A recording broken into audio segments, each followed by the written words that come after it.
Hey guys, what's going on? This is Drew Danger back on the scene. Glad to be here. Sorry for being a few minutes late. I had some family stuff I had to take care of real quick, but enough of my nonsense. Let's get started on the show. How's everybody feeling? How's everything going? How's everything I don't know, just going for everybody. I really hope everybody's feeling well and doing good. Um, really excited to be here with all you guys and girls.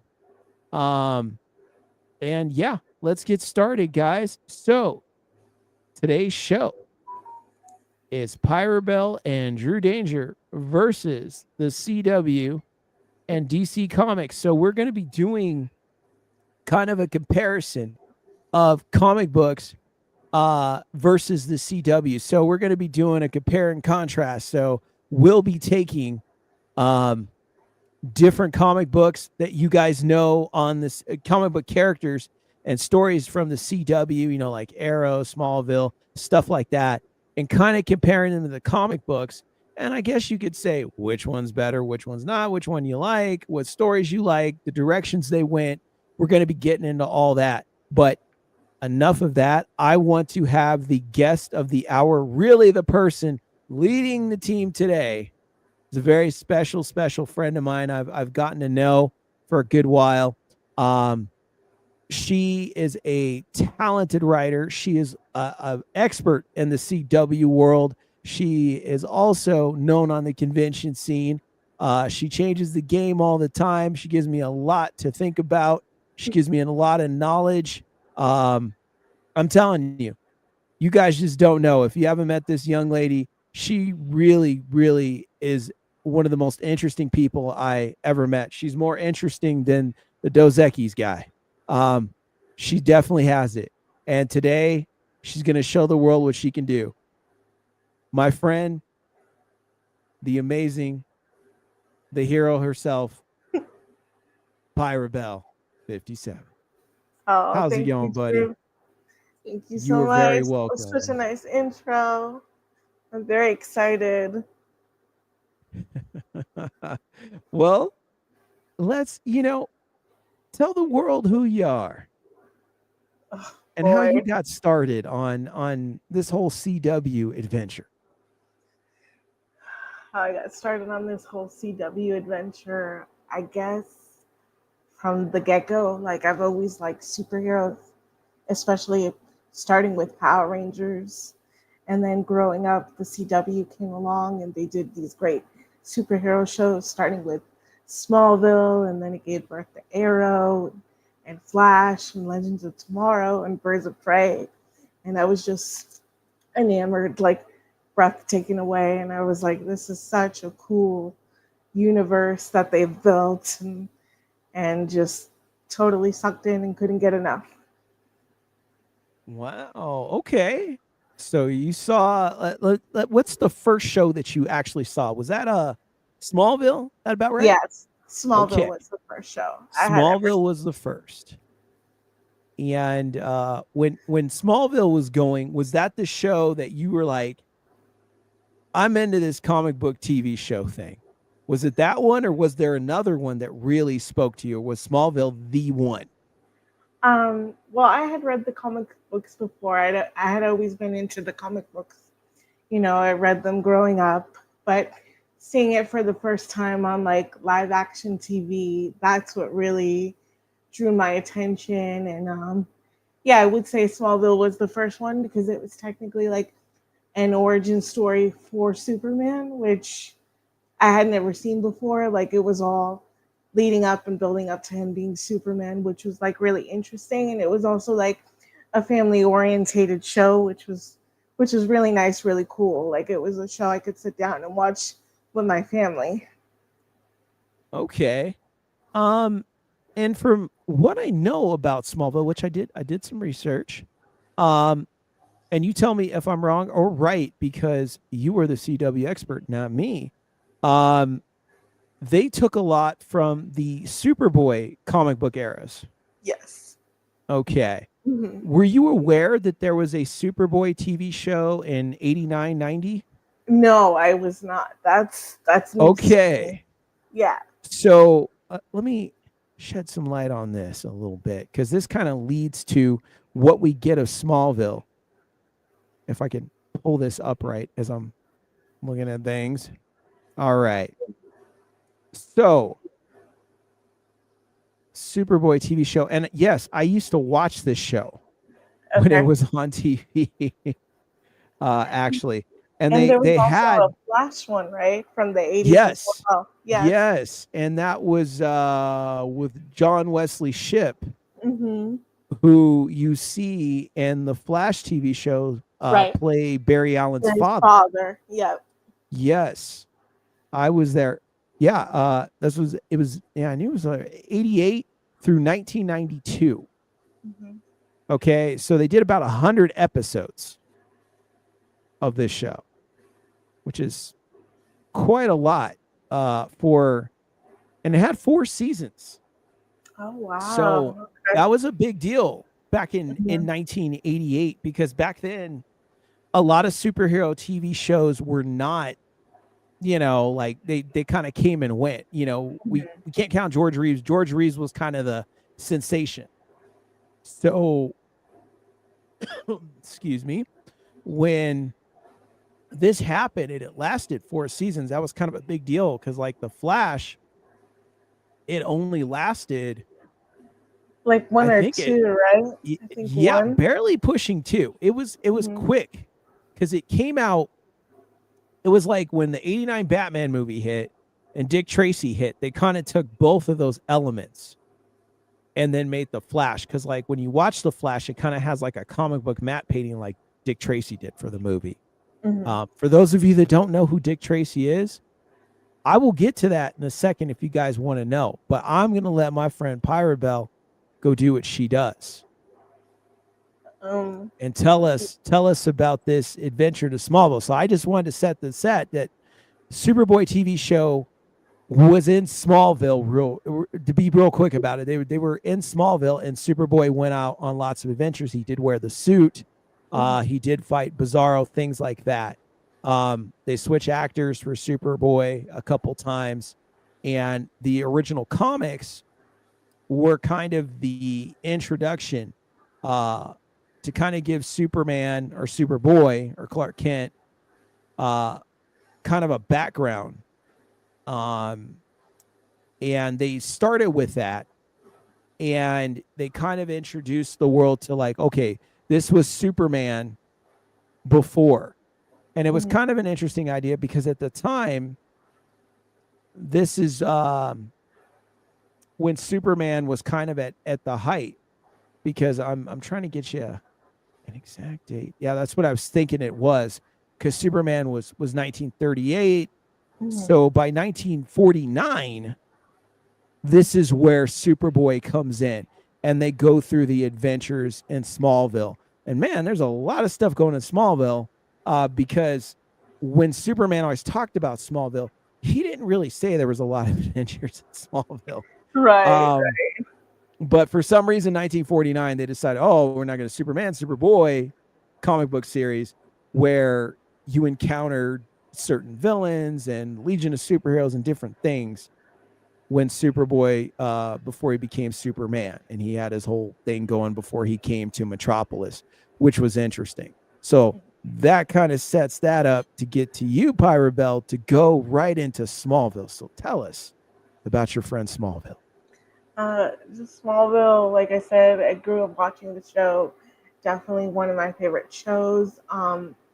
At the time, I didn't know the CW was going to set up like kind of like this multiverse with all these different characters crossing over. I kind of always hoped that they would, and we got a taste of it when they did that episode Justice in season 6, when they brought in other superheroes like Cyborg and the he was called Impulse at the time. He wasn't called Flash yet, and then Green Arrow, and then Aquaman. And I was really excited when they brought in Green Arrow, because that was one of my favorite characters from, the DC universe. And I felt like Smallville's first iteration of Green Arrow was true to his comic book counterpart, which was really cool to see. And then, I think a year or two after Smallville finished, that's when they gave birth to the show Arrow, which really established kind of that multiverse. But the Arrow we got in that TV show was very different from the comic book, which was really interesting to see. And I didn't know where they were going with it at the time, but it was to set up kind of that multiverse in the CW universe, which was interesting. Okay, if I could ask a question, Pyrabelle, I wanted to ask you, the guy that played Arrow first in Smallville. Justin Hartley. Mm. Yes, why didn't they bring him over to this Arrow show we ended up getting with Stephen Amell and all that? I think why they didn't initially bring Justin Hartley over was because they did want a different actor to play Arrow because they didn't want it at the time tied to Smallville. They wanted Okay, like to completely separate it from Smallville, and that's why Justin Hartley was not asked to reprise the role. And now that we fast forward, 10 years later, it was to kind of establish the multiverse and different iterations of the Green Arrow because in one of the episodes of, I think it is The Flash, we do get a crossover with the characters from Smallville. So that was to kind of establish that it is a multiverse and there's more than one iteration of Oliver Oliver Queen. okay, wow. Because I remember I had a friend of mine. He watched Smallville, and I wouldn't watch it because it was not comic book accurate. Right. And I'm kind of a snob like that. Um, That's okay. sometimes, especially back then, like I was like, no, I'm not doing this. I'm not gonna do it. So I would not really watch the show, and he watched it, and then he convinced me when they brought in Green Arrow, and then they had what's his name, is now doing Jack Reacher as Aquaman. Um, Um, and then that Jet Jackson kid was Cyborg, yeah. Cyborg. Hmm. And then Impulse is actually supposed to be Bart Allen, Yeah. not Correct. Barry, Correct. who becomes Kid Flash later on. Impulse was the relative of Barry. And so I was familiar with Impulse. I didn't read a whole lot of his stuff, but he came across in some things because when I read the original Young Justice comics, he was part of the team. And he was a really cool character. Um, I read when he was usually like in team like atmosphere stuff, his solo stuff. I didn't read a lot of.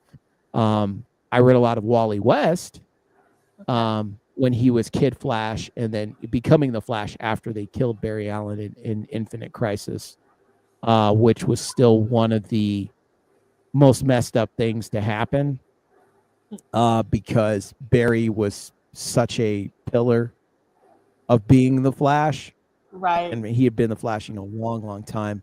And so we all thought, oh, he's coming back. But shoot, they didn't bring him back till a million years, um, officially. So it was kind of weird. So saying and knowing all that, I watched the show, and I was kind of like, should I watch this? And he's like, look, you love Aquaman, and Aquaman did look really cool. Um, and he was like, Alan Richardson, that was the guy on yes, Smallville. that's the guy. Thank you, Pyrabelle. When that's how he sold me on watching some episodes with him, other than giving me $5 just to sit on the couch. Um, uh, and I watched it, and they had the whole thing. They all had the hoodies, right? They had those zip up hoodies with the Yeah, color the leather of the zip up character. hoodies. That was their Yeah, uniform at the time. yeah, I remember that. And sunglasses Yeah. was kind of a thing, right? So I saw that, and I went, oh, okay. So Then I started to watch the show a little bit, and I became a little familiar with what they were doing. And then the Tom Welling guy played um, Clark. Clark Kent, and John Snyder from Dukes of Hazzard fame was his father, right? Yes, Jonathan Kent. Okay. And Annette O'Toole was Martha Kent. Um, Great Daughter cast. of Peter O'Toole, right? Okay. Mhm. Okay. So they had, now what happened to the what's his name? Is his name What? Sam? The friend? The friend Yeah, of Pete Samuel. Oh, yes. on the tip of my tongue. But yes, Pete. They kind of wrote Pete out, and it Okay. was really sad. Like the actor actually found out about it. Pete Ross, is it, at a Comic Con? Like he wasn't notified ahead of time, but it was dropped at a Comic Con that he was attending that he would, no longer be a part of the regular cast, which was kind of a sad way to find out, you're leaving this iconic show and you kind of brought this character to life for X amount of seasons. But it was Pete Ross, and he was Okay. Clark's childhood friend. Okay. So probably something behind the scenes and they decided to take him right, or I should write him out. And then Mhm. he was gone. Cause I remember seeing him. And then I was like, "Oh, what happened to him?" And then you would see him on the convention scene, like in promotions, like, "Oh, this guy from Smallville." Yeah. And I was like, "Okay, that's sounds like they just decided to write him off the show." So I always wondered about that. And then they did bring in Lois Lane, right? Yes, they did bring in Lois in season 4. They finally established Lois Lane. And I think part of the reason, like, I can't speak directly because I wasn't a writer on that show, even though I would have loved to been, but I think part of the reason why they wrote so many characters out kind of abruptly was because they were transitioning from high school Clark to Metropolis Clark working at the Daily Planet and meeting Lois Lane, because in the later seasons it is like older and you see him transitioning from high school into the workforce and kind of, instead of being a high school student, being like, a man in society, which was bold to do since the series was based in his adolescence. But I think that's why they abruptly wrote so many people out. But they did bring Lois in season 4. Okay. So we got Lois Lane. Do you want to talk about Allison Mack? That is that is up to you. I do know the whole story. Um, I know the whole thing that happened with her, but it's up to you as the Smallville expert. Or do you even want to get into that? um, Gosh, like what I know is she was part of a cult very Yes. unsuspectingly. She tried to recruit people from Smallville, specifically females, to be part of that cult, sadly.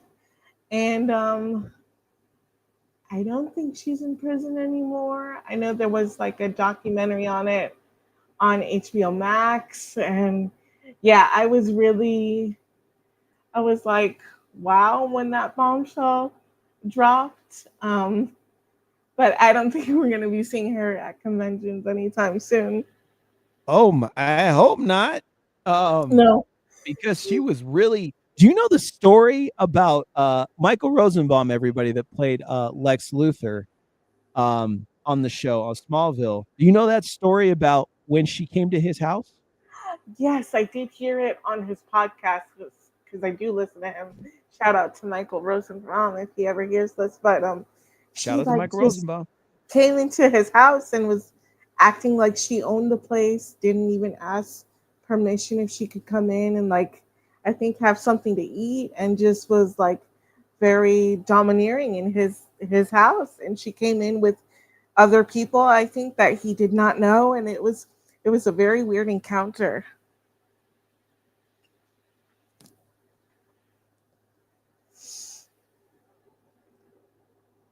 Hold on one second, Pyrabelle. Tell the world about your love for Smallville, because I got 2 seconds. I got to give to something real fast. Okay, let's see. My love for Smallville, I would say, would definitely have to start with the writing.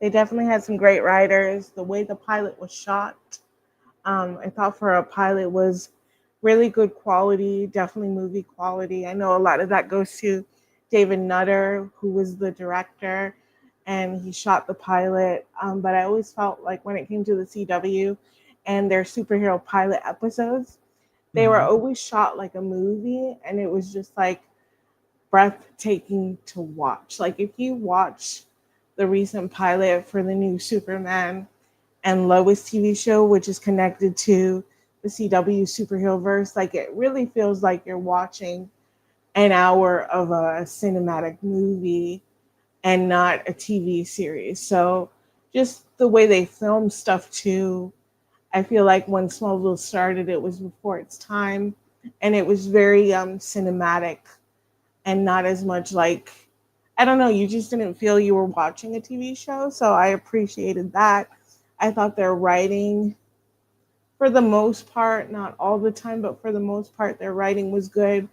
They really had a strong way of finding these people who had good chemistry that could work well off of each other and Mm-hmm. really embody these characters, brought to life from a comic book, which was always interesting to see. And sometimes they were accurate to the comic book, sometimes they weren't. But I always felt like the people they did bring on always had great chemistry acting with each other and then embodying that character.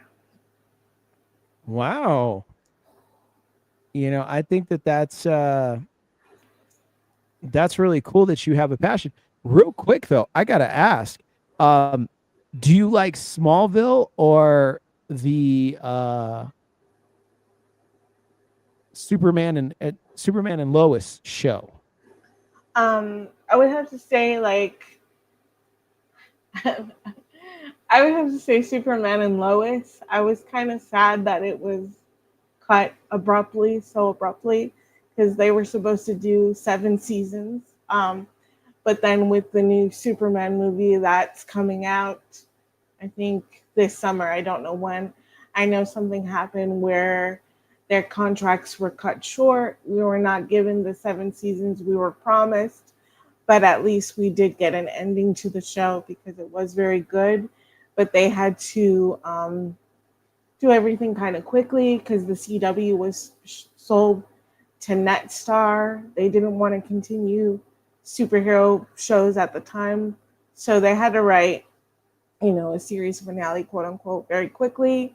So at least we got an ending, but I wish we would have seen the full plan for the show that the CW had intended. But, Mhm. sometimes things just happen. And I really enjoyed seeing like Clark and Lois because we know the story. Like she's a reporter, he's Superman, but he was raised on a farm. Like we all know that story. It's been passed down for generation to generation. With this iteration, which was so interesting, we got to see them not only as adults but as parents, which was interesting to me because I had never seen Clark and Lois, Superman and Lois, face the obstacles and trials and tribulations of being parents on top of being a superhero and a reporter. So I thought that was a really refreshing dynamic, especially for a new generation. Wow. You know what? And you were so much a friend of mine that you asked me something that I would normally be like, I don't know. But you asked me to watch the last couple episodes of that show of Superman and Lois. And I did. You did. You I didn't tell did. me that. See, that's how I think highly of you because I was like, I don't even think my wife could get me to watch that. Yeah, I was like, ugh. But I was like, Pyrabelle's super cool. And she was really like, you gotta see these episodes. Mhm. And I was like, okay. I'm just kidding. If my wife asked me, of course I'd watch the show. I've seen worse things with her. That she made me watch, and movies included, like and done the smile and gone with it. Oh But well. yeah, I I when you told me that, I said, you know what, I'm gonna sit and I'm gonna watch this. And I gotta be honest, I thought it was well put together, to Hmm. be honest with you. I really did.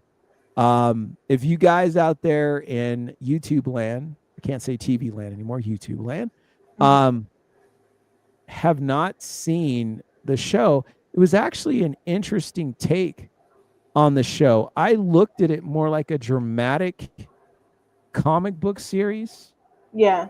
in a lot of ways. And then those last two episodes, man, those were really well put together to tell the story they tell and ending the show. Yeah, that show, and which was crazy. And I don't know if this was planned by the CW or not, but if it was, I thought it was like really smart. We started with Smallville, which was an origin story for Superman, and then to close off this big, massive universe that they created, we end with Superman and Lois, and he is Superman, and he is established.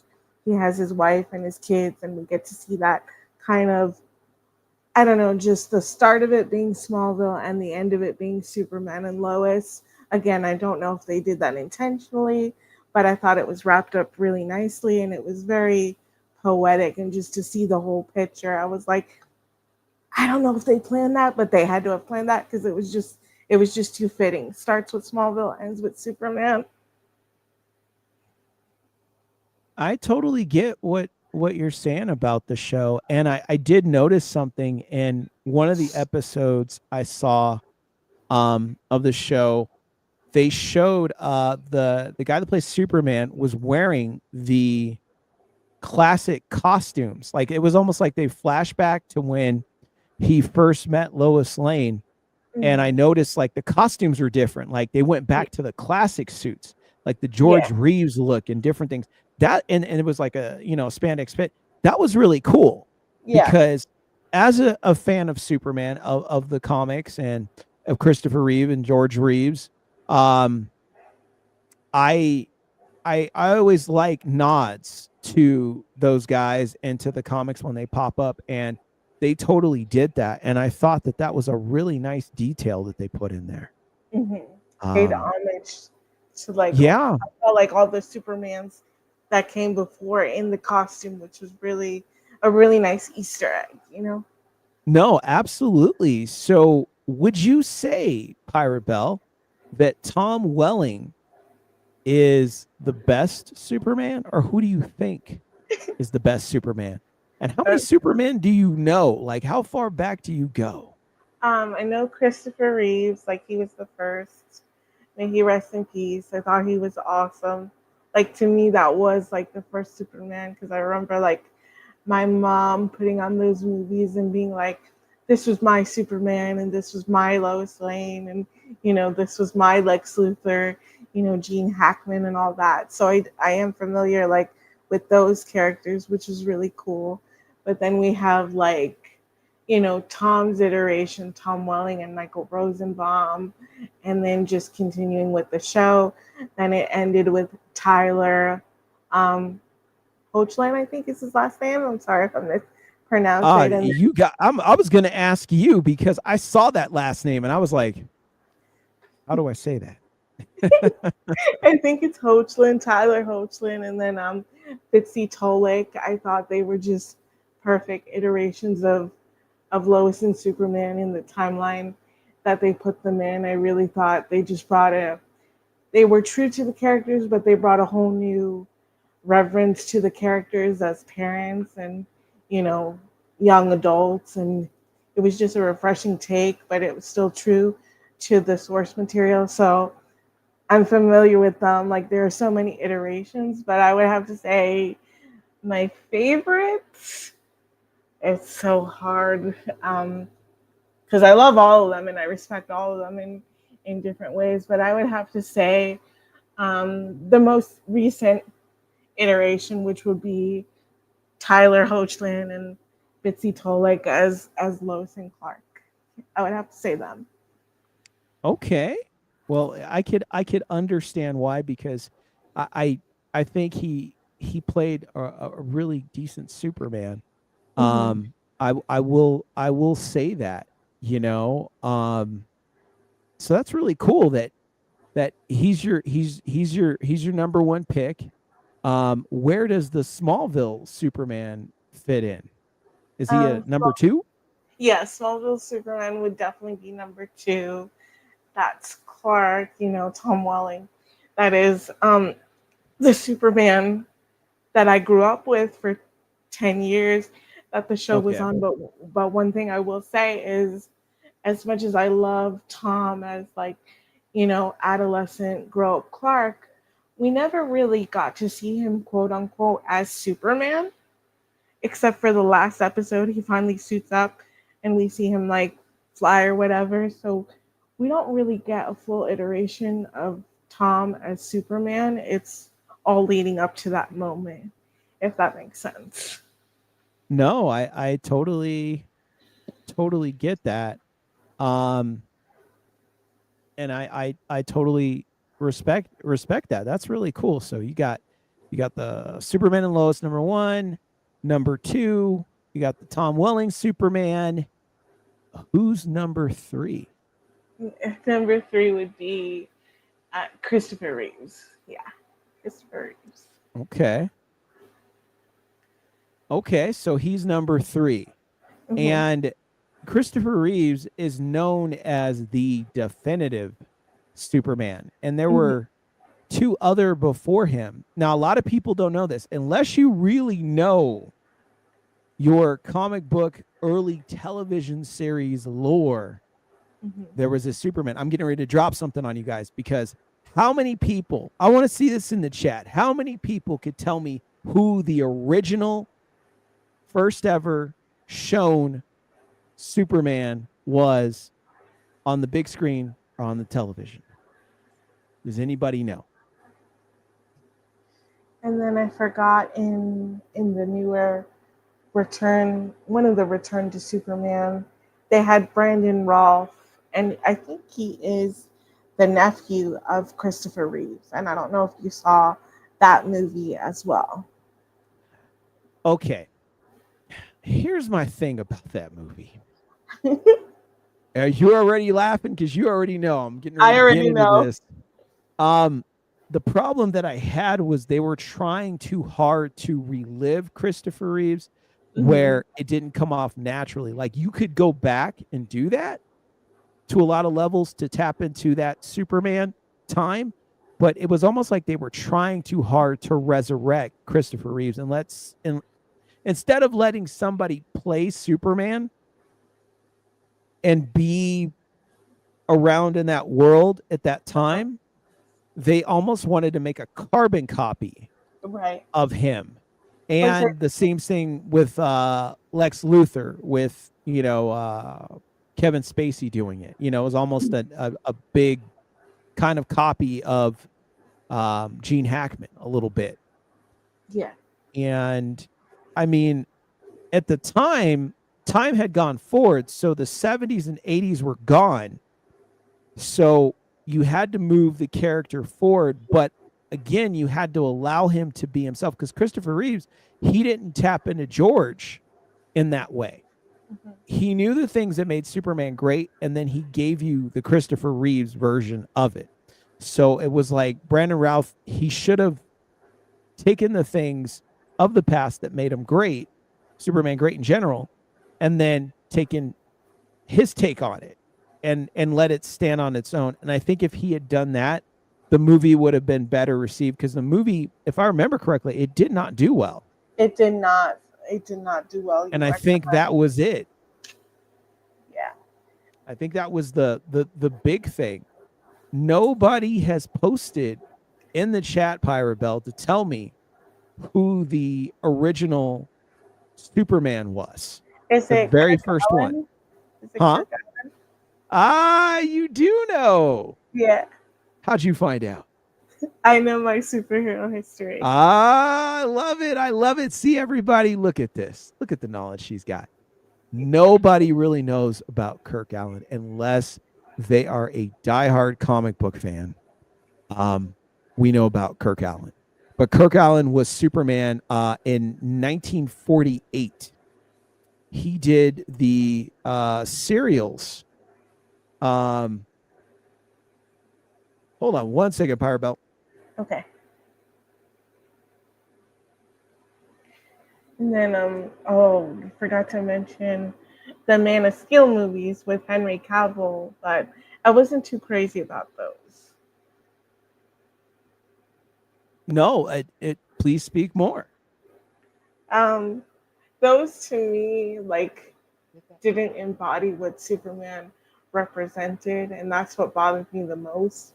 Superman Mhm. is like this uplifting beacon of hope, and he's all about like positivity and hope and being this, upstanding guy and just hope for the public and hope for society. And that's the one thing I did not like about the Man of Steel renditions. They were very dark. I did not feel like that iteration of Superman embodied what Superman mostly represented, which was hope and justice. And, it was just, I don't know, it felt more like Batman or something. I don't know. Well, what I know, I do know about this. Henry Cavill's Superman was supposed to get the traditional Superman treatment by the next movie because their idea was like, what if Superman came into our world at this time and he was kind of lost? What would he do? How would he approach things as a hero for his first go? Then the next movie, he was supposed to be the Superman of hope that we know. Okay. Really bring him out, but he never got the opportunity to play that part.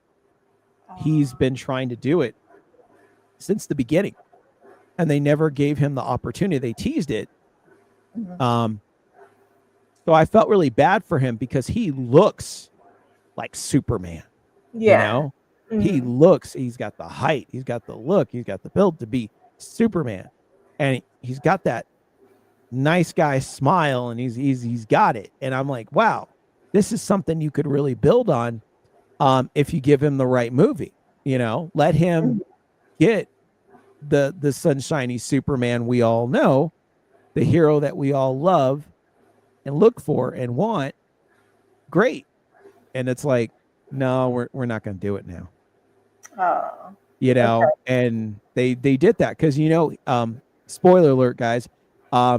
In the Black Adam movie, he shows up at the end, and everybody goes, "Whoa!" And guess what? No Black Adam Part 2. Okay. So it was a bummer because they show him talk to Black Adam in the suit and everything. And you're thinking, oh, maybe they'll bring Captain Marvel and Superman together in a movie. And then, because they already hinted in the, Captain Marvel Shazam movies, which I wasn't the biggest fan of. I thought they were way over ridiculous. Yeah, But same. I did like that they showed Superman, sort of kind of, I guess you'd say, like his chest. And you're like, wow. And it's like, so they did that, right? And then they did Black Adam. And then they actually show Henry Cavill as Superman talking and everything good. And you're like, oh, see, you get it now. Like they built it up. Uh-huh. So now they're going to do it. Guess what? It's not No gonna movie. happen. Yeah. No. And so when they announced this new movie, I was like, okay, where's Henry Cavill? Oh, we got some other guy. Yeah, We got some some new other guy. Superman. I was Yeah. like, no, that part should be his. He's waited this long. Give him that movie. And they don't. And I'm gonna see the new Superman. Don't get me wrong, I'm gonna see it. But I'm a little bummed out that they didn't allow him to do Superman at least once Yeah. in that atmosphere. I really wanted that to happen. So I was really disappointed. So anyway, that's my 2 cents about that. No, I Um feel you because I feel with the rise of that show is another reason why they wanted to cut the Superman and Lois show short, and we didn't Okay. get the 7 seasons we were promised. Instead, we got four. That at least we got an ending. But I feel like the network didn't want two competing Supermans at the same time, and I have a feeling the storylines that they're going to use for that movie are probably storylines that the show already addressed and did. So I was kind of bummed out when, you know, all that came out. No, absolutely. And let me jump in real quick. For those of you wondering, like, why Drew's like going over here, and you're like, Drew, why are you doing this? Why are you doing that? Because I have my son over here, and he keeps tapping me about certain things. And he ate a whole thing of ice cream and got half frozen. Okay. And I was telling him, hey, get the blanket. And now he's going, hey. And I'm like, dude, you told on yourself already. What do you want me to do? He gave himself a brain freeze. Yeah, he's over here. And now I got to jump in real quick again and go, hey, the other blanket is right there. The comforter, the Batman one. So if you want to warm up, you can do that. Okay, now I'm back. And I just need to give a shout out to some of these people because quite a few people showed up and I haven't acknowledged them. Pyrabelle, give me 2 seconds because this is your Oh, show. sure. I'm And so I'm going excited. to just shout out Walt Chamber. Awesome. Shout out to OG Silverback. Yes. Yes. Thank you for coming through here. And prayers for OG Silverback. And thank you for shouting him out. OG Silverback, for those of you that don't know, is a really good friend of mine. He's the guy that got me started on YouTube, actually. I am here today because of OG Silverback. And he's the guy that got me to Big Herc's channel and launched me out, got me on the Four Horsemen of Apocalypse with him. We started out together.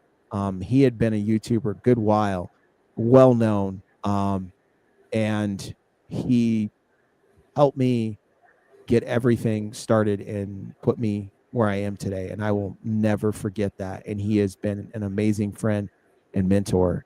And right now he needs a lot of prayers. So I definitely want to give a shout out to him. Oh, OG, yes, I did make an OG Silverback action figure. Real quick, guys, I used to do custom action figures before I got diagnosed with multiple sclerosis, and I did do a custom figure of him as well as the other couple YouTubers I did custom figures of. Sorry, Pyrabelle. No, no, you're good. Let's Degenerate. acknowledge. No, you will not have me on the chat. I got where you're going. It's good to see you. I'm glad you're here. Answer06, thanks for coming in. Megadong, I do see your Nicolas Cage thing. You're funny, but he almost was Superman. So what can I say? Yeah, 80s slasher librarian. Hey guys, thank you for coming through. Alex, Josh, thank you guys for everything. It was great being on your show. Megadong again, thank you. Aerostream, thank you for coming through.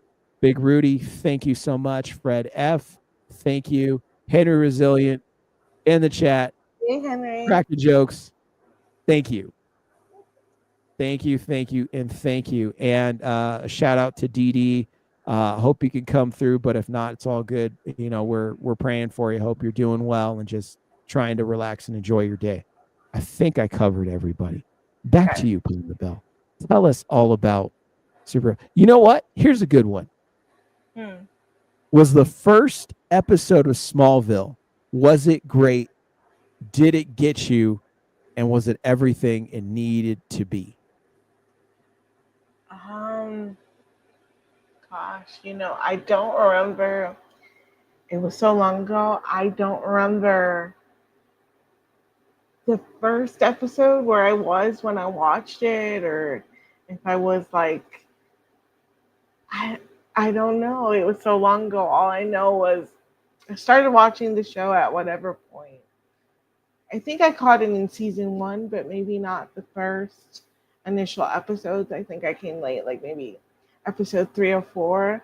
But it was like you know, and at the time I was probably like 11 or 12 years old. You know, I'm dating myself right now.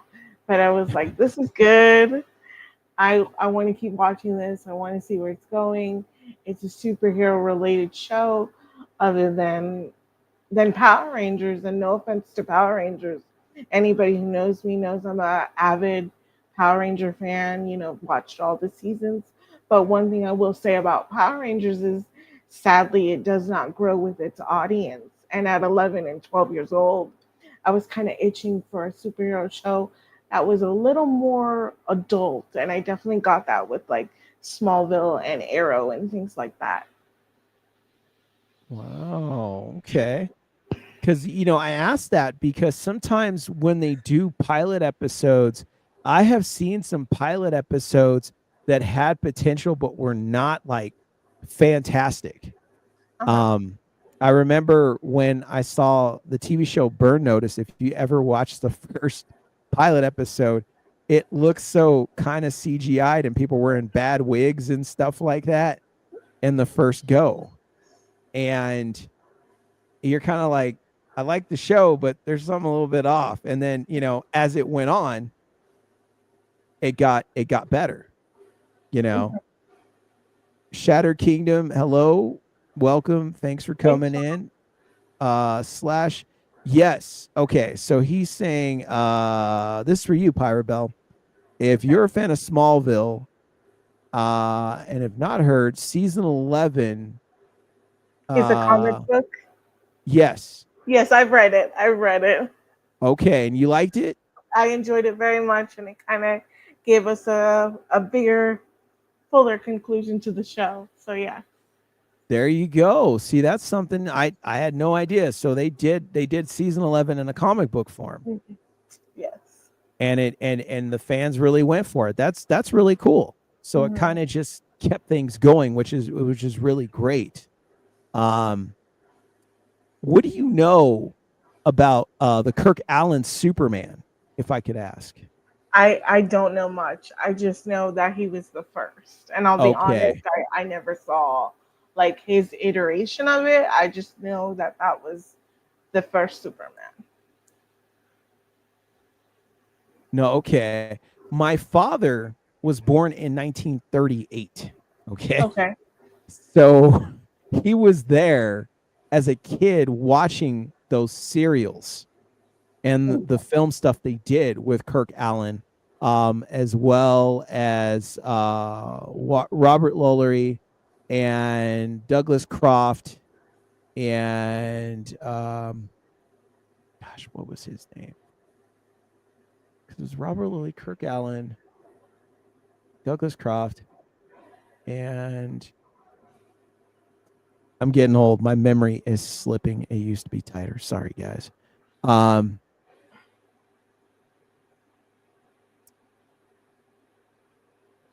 Lewis. His last name was Lewis. Give me just 1 second. It's coming. It's coming.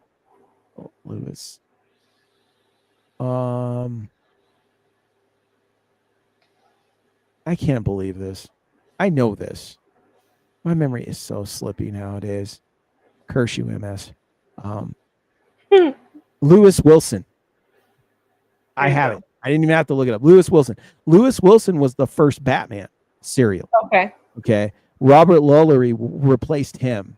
He's probably the most known. Lewis Wilson was the first, but he didn't do as much as Robert Lowry and Douglas Croft. Douglas Croft was the original Robin. So at Okay. that time, you had him, you had Kirk Allen, you had the original Captain Marvel serials as well. And my dad watched all that stuff back in the day.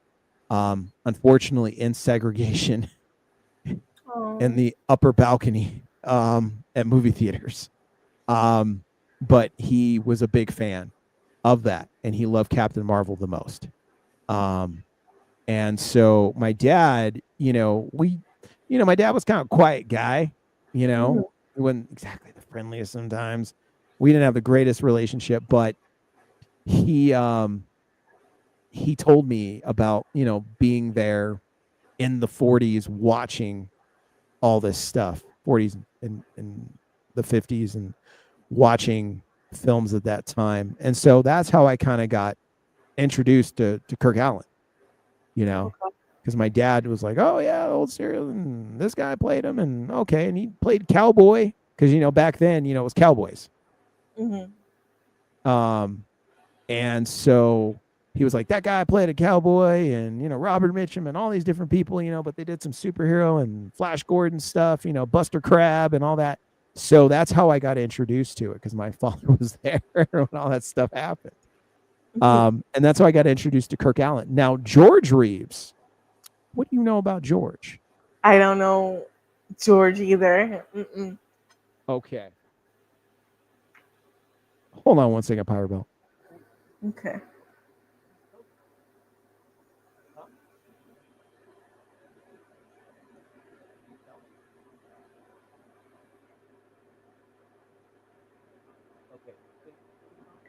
And for some of you guys in the chat, why don't you write in the chat some of your favorite iterations of Superman? If you have a favorite CW show, if there were some shows you wish they would have continued, or some shows you would have liked for that universe to bring to life, just let us know in the chat. Look at you, Pyrabelle. You got it down. Sorry, guys. My son had a slight spill. So No worries. I was I just apologize to telling the everybody. My chat. my wife's not feeling good, so she can't get to him. And I was actually hoping my sister-in-law was gonna take him, but that didn't happen either. So It's okay. We go with the flow, right? yeah, we're trying here. So George Reeve. George Reeve was the Superman that everybody knew from TV the most. He sorry guys. Here you go, buddy. Take that. Okay. And then just wipe that up and then just be careful. Okay. I'll wash your pajamas. Don't worry about it. Love you. Okay. So George was on I Love Lucy with Lucille Ball, who I think everybody knows, right? Yeah. I'd like, and Desi Arnaz, who played Ricky Ricardo, and all that good stuff. And he showed up there to help out Lucy when she got stuck outside the window. And George was used for all kinds of promotions and was loved by millions and millions of kids. Unfortunately, they said that he had died due to a suicide. But when I've been over the case, it's a little weird. Okay. And the department that handled that did not handle it properly.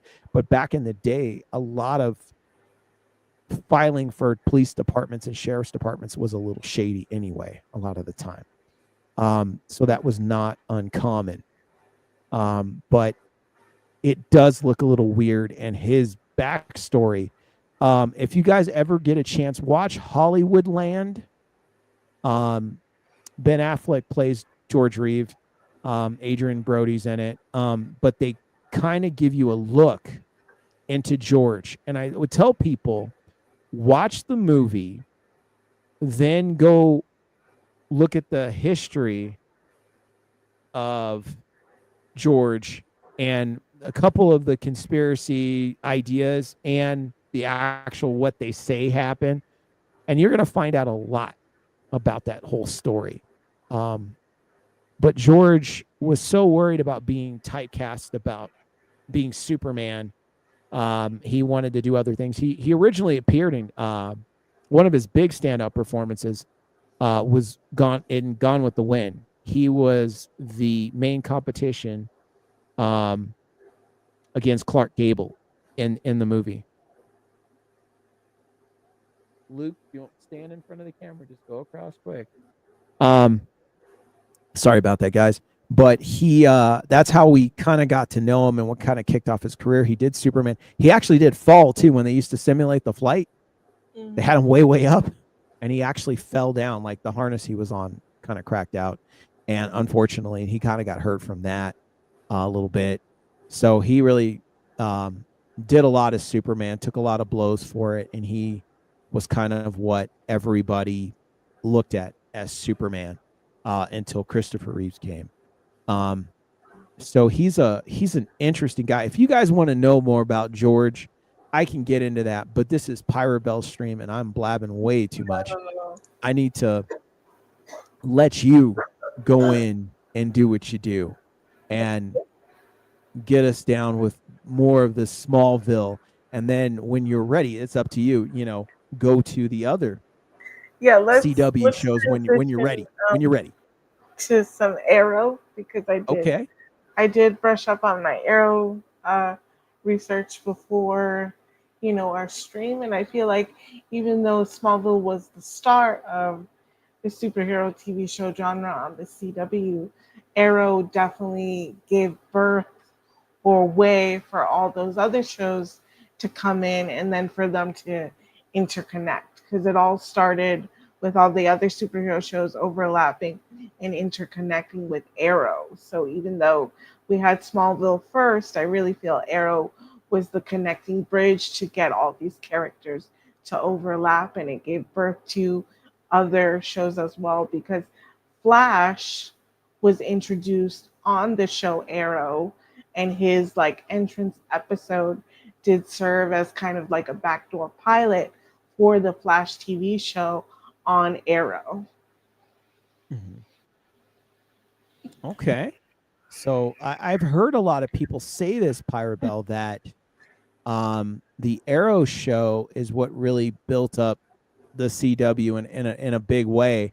And it's interesting because when you look at their depiction of Oliver Queen, he's more like Bruce Wayne in a lot of ways. I agree with you 100%. Yeah, and I They think gave that was the plan, but they probably couldn't get the rights to do Batman. So they said, well, who can we get? And they said, well, nobody's ever used Green Arrow, really, besides what you saw in Smallville. I had never seen him um, in live action. Everything was either animated or the comic books when it Mhm. came to Oliver Queen. I'm a huge Oliver Queen fan. I read Green Arrow comic books a lot. Um, and he's a really big favorite of mine, an interesting character, because I Mhm. mean, we're looking at, he came out in 1941, and he was actually done by More Fun Comics originally, and that was one of the smaller comic book companies that DC, which was originally National, became DC. What does DC stand for? Detective Comics. Just put on that out there. And they picked him up. Wiz Comics is where Captain Marvel came from, who had competition with Superman heavily. And ultimately, they even went to court over the matters. But long story short, DC ended up buying a lot of properties from Wiz Comics too. Okay. Charlton Comics, different things like that. The Question came from there. And, so they bought who Green Arrow worked with a lot in the comic books, actually. So Oliver Queen came from there. The introduction of Roy Harper, Speedy, his sidekick, who Pyrabelle knows I love Roy Harper. Yeah. He's a big comic book favorite. I'm upset that they don't really promote him as much as they should. He's also one of the original Teen Titans. Okay.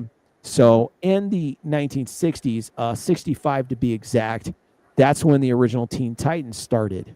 So Roy being the protege, sidekick Of to Oliver. to Oliver, and Oliver adopting him from the Navajo reservation, brought him in once he got to know Roy and ended up adopting him, taking him there. Very similar to Dick Grayson with Bruce Wayne. They started their adventures as Speedy and Green Arrow, and that's how we all got to know the Green Arrow. As a quick trivia, I want to see, can anyone name the original 1960s Teen Titans? All of them. I want to see if anybody can do that or get close. If anybody's interested. And if I don't hear anything, I'm going to ask Pyrabelle to see if she knows and see if we can get an answer for that one. Are you up for that? Yeah, I'm up for that. All I probably right. won't get them all, but I have a few in mind. It's okay. We're just trying to see, have some fun. By the way, this is what the hoodie looks like. This is an actual Green Arrow hood. It's just not green. And then this is the collector's one. It's kind of harder to get. Oh, that's nice. Isn't that cool? That is really cool. So yeah, this hoodie is one of my favorite hoodies. It's When very I found out they were putting this together, I immediately jumped at the chance to get it.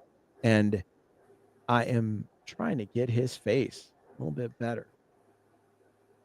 It's kind of weird with camera angles sometimes. yeah, especially if it's inverted. I'm trying, boys and girls. Let's see if I can do it like this.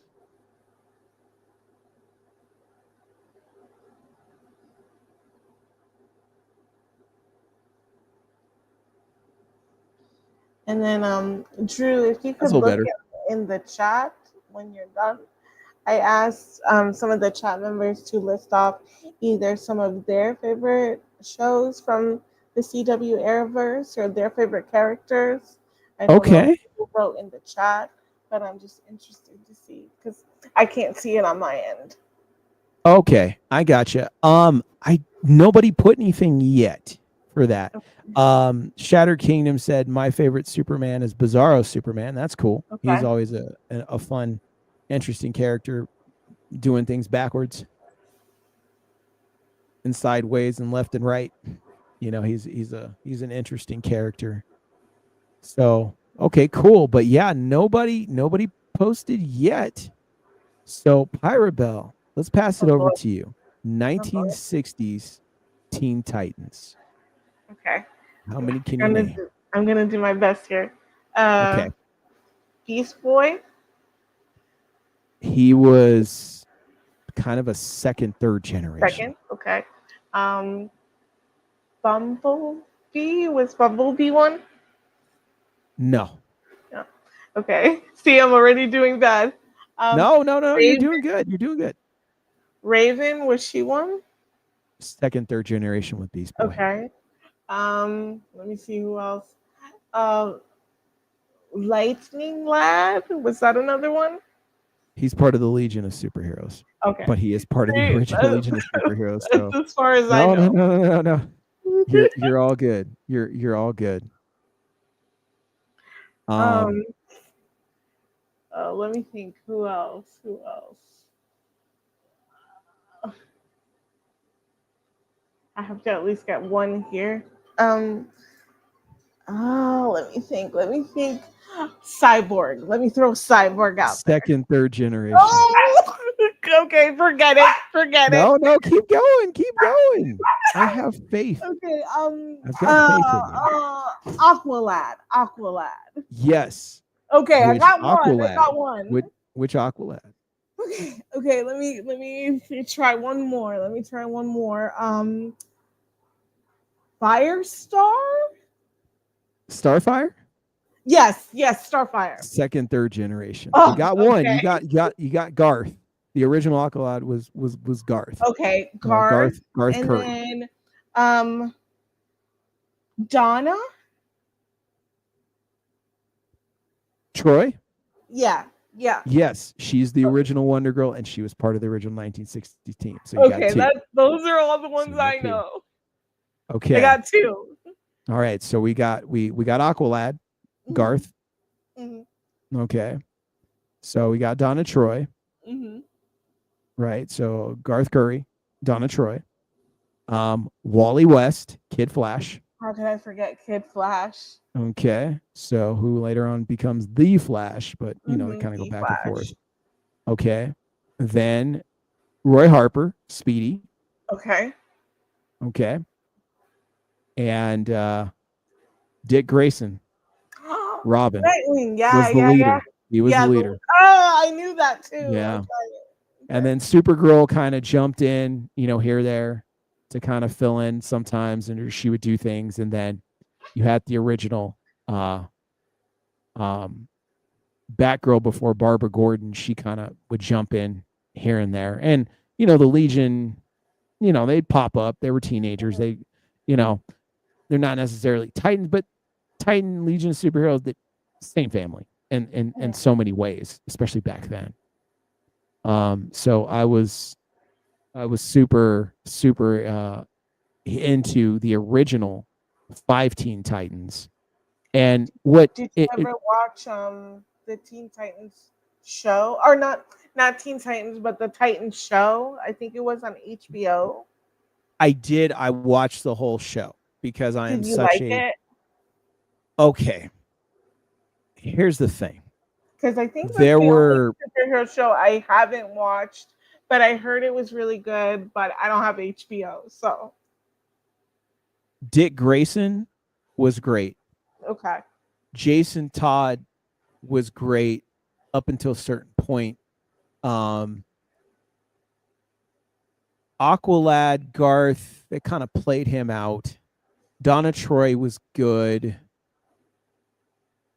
Raven Beast Boy, stuff like that it was okay because they took certain storylines that were from the comics that kind of worked, okay, but a lot of the things that they were showing and doing, um, it was kind of a mixed bag. You know, there were some things they hit on. They made Bruce Wayne really, really old. That was oh, kind of crazy. The way they tried to show him um, was a lot off. So there were some problems with the show, but the Dick Grayson was spot on. okay. That makes me happy. He was spot on. Barbara Gordon, when they showed her, was pretty spot on, and their relationship was cool. Um, so they mentioned Roy Harper, and had they had So another season, he was supposed to come. I'm sorry, Drew. So in Titans, because I never saw it, they did establish a relationship between him and Barbara Gordon. They Like, were did they true to that from the comic book? pretty close. They had really, you know, talked about, you know, the Batgirl thing, and them hanging out when they were, you know, younger, and they definitely touched on that, and that relationship, their romantic relationship, was always going to be there. And what they Okay. did was they had made her, I believe, the commissioner, Oh, and she was at the commissioner of the police department. So when you see them, she's already doing that. Her and Dick kind of rekindle, and you know, it was really driven that they wanted to be an item. But okay. as always, there's always some sort of rift, you know, like Complication, why they yeah. can't be together all the At that time. at that point, did she have her injury, or did they leave that out? Yes. Yeah, Okay. she had the injury. So when you Okay. see her, she's already in the wheelchair. So she is a Um, paraplegic at that point. yeah. So it was like that was there. And Dick Grayson and Barbara Gordon, by the way, are my favorite, probably my favorite couple in comic books. Um, they were so hugely important to me, Mm-hmm. and they kind of do the back and forth with them since the 1960s. Mm-hmm. You know, they're together, they're not, and one's But over will here, they? one's Won't over they? there. Yeah. They were always doing that. You know, this one got hurt, this one got paralyzed, unfortunately. Mm-hmm. This one, you know, was in space battling and gone a long time. This one kind of was dating this alien girl from Tamarania. Um, Was that you know, Starfire? there was yeah, there, and I got to be honest, I like Starfire as a character. I think she's great. I think she's a sweet character. But when it comes to Dick Grayson, the only person meant to be with Dick Grayson is Barbara Gordon. Barbara, I agree with you 1,000%. It was always meant to be like that. You know, it's just like there's certain people that just fit, and Mhm. they've So they're always meant just to be fit. together. Yeah, they've always just fit. And when they tried to throw that interference with Starfire, um, it kind of pushed me the wrong way. If you guys read graphic novels, pick up Nightwing: The Lost Years. Mhm. or if you want to do the separate issues for it, that's cool too. But it kind of gets into the story of Dick and Barbara from the beginning. Okay. It goes back to the 60s era and it works its way down.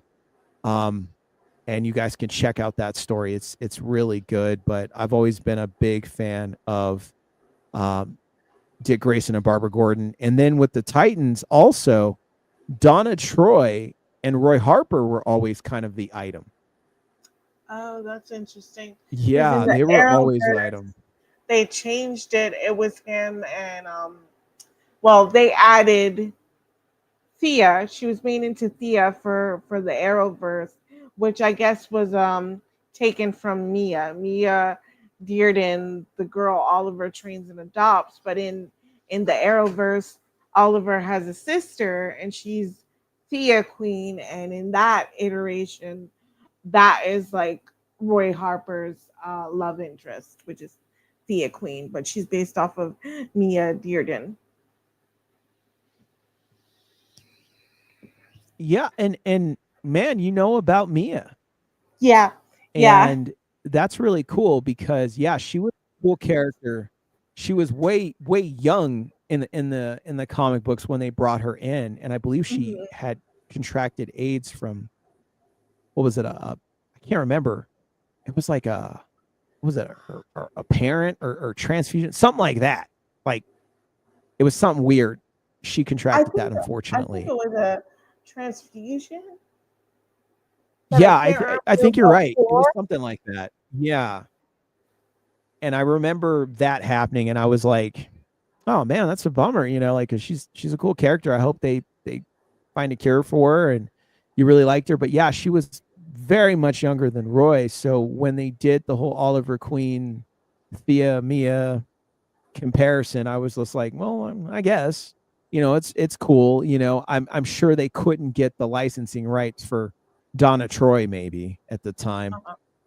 but the actress that was in Titans looks just like Donna Troy, 100% accurate to the comic books. Like it's like they just snatched her out of the comic books and made her live action because That's they did cool. such See, I a like good when they job. do things like that.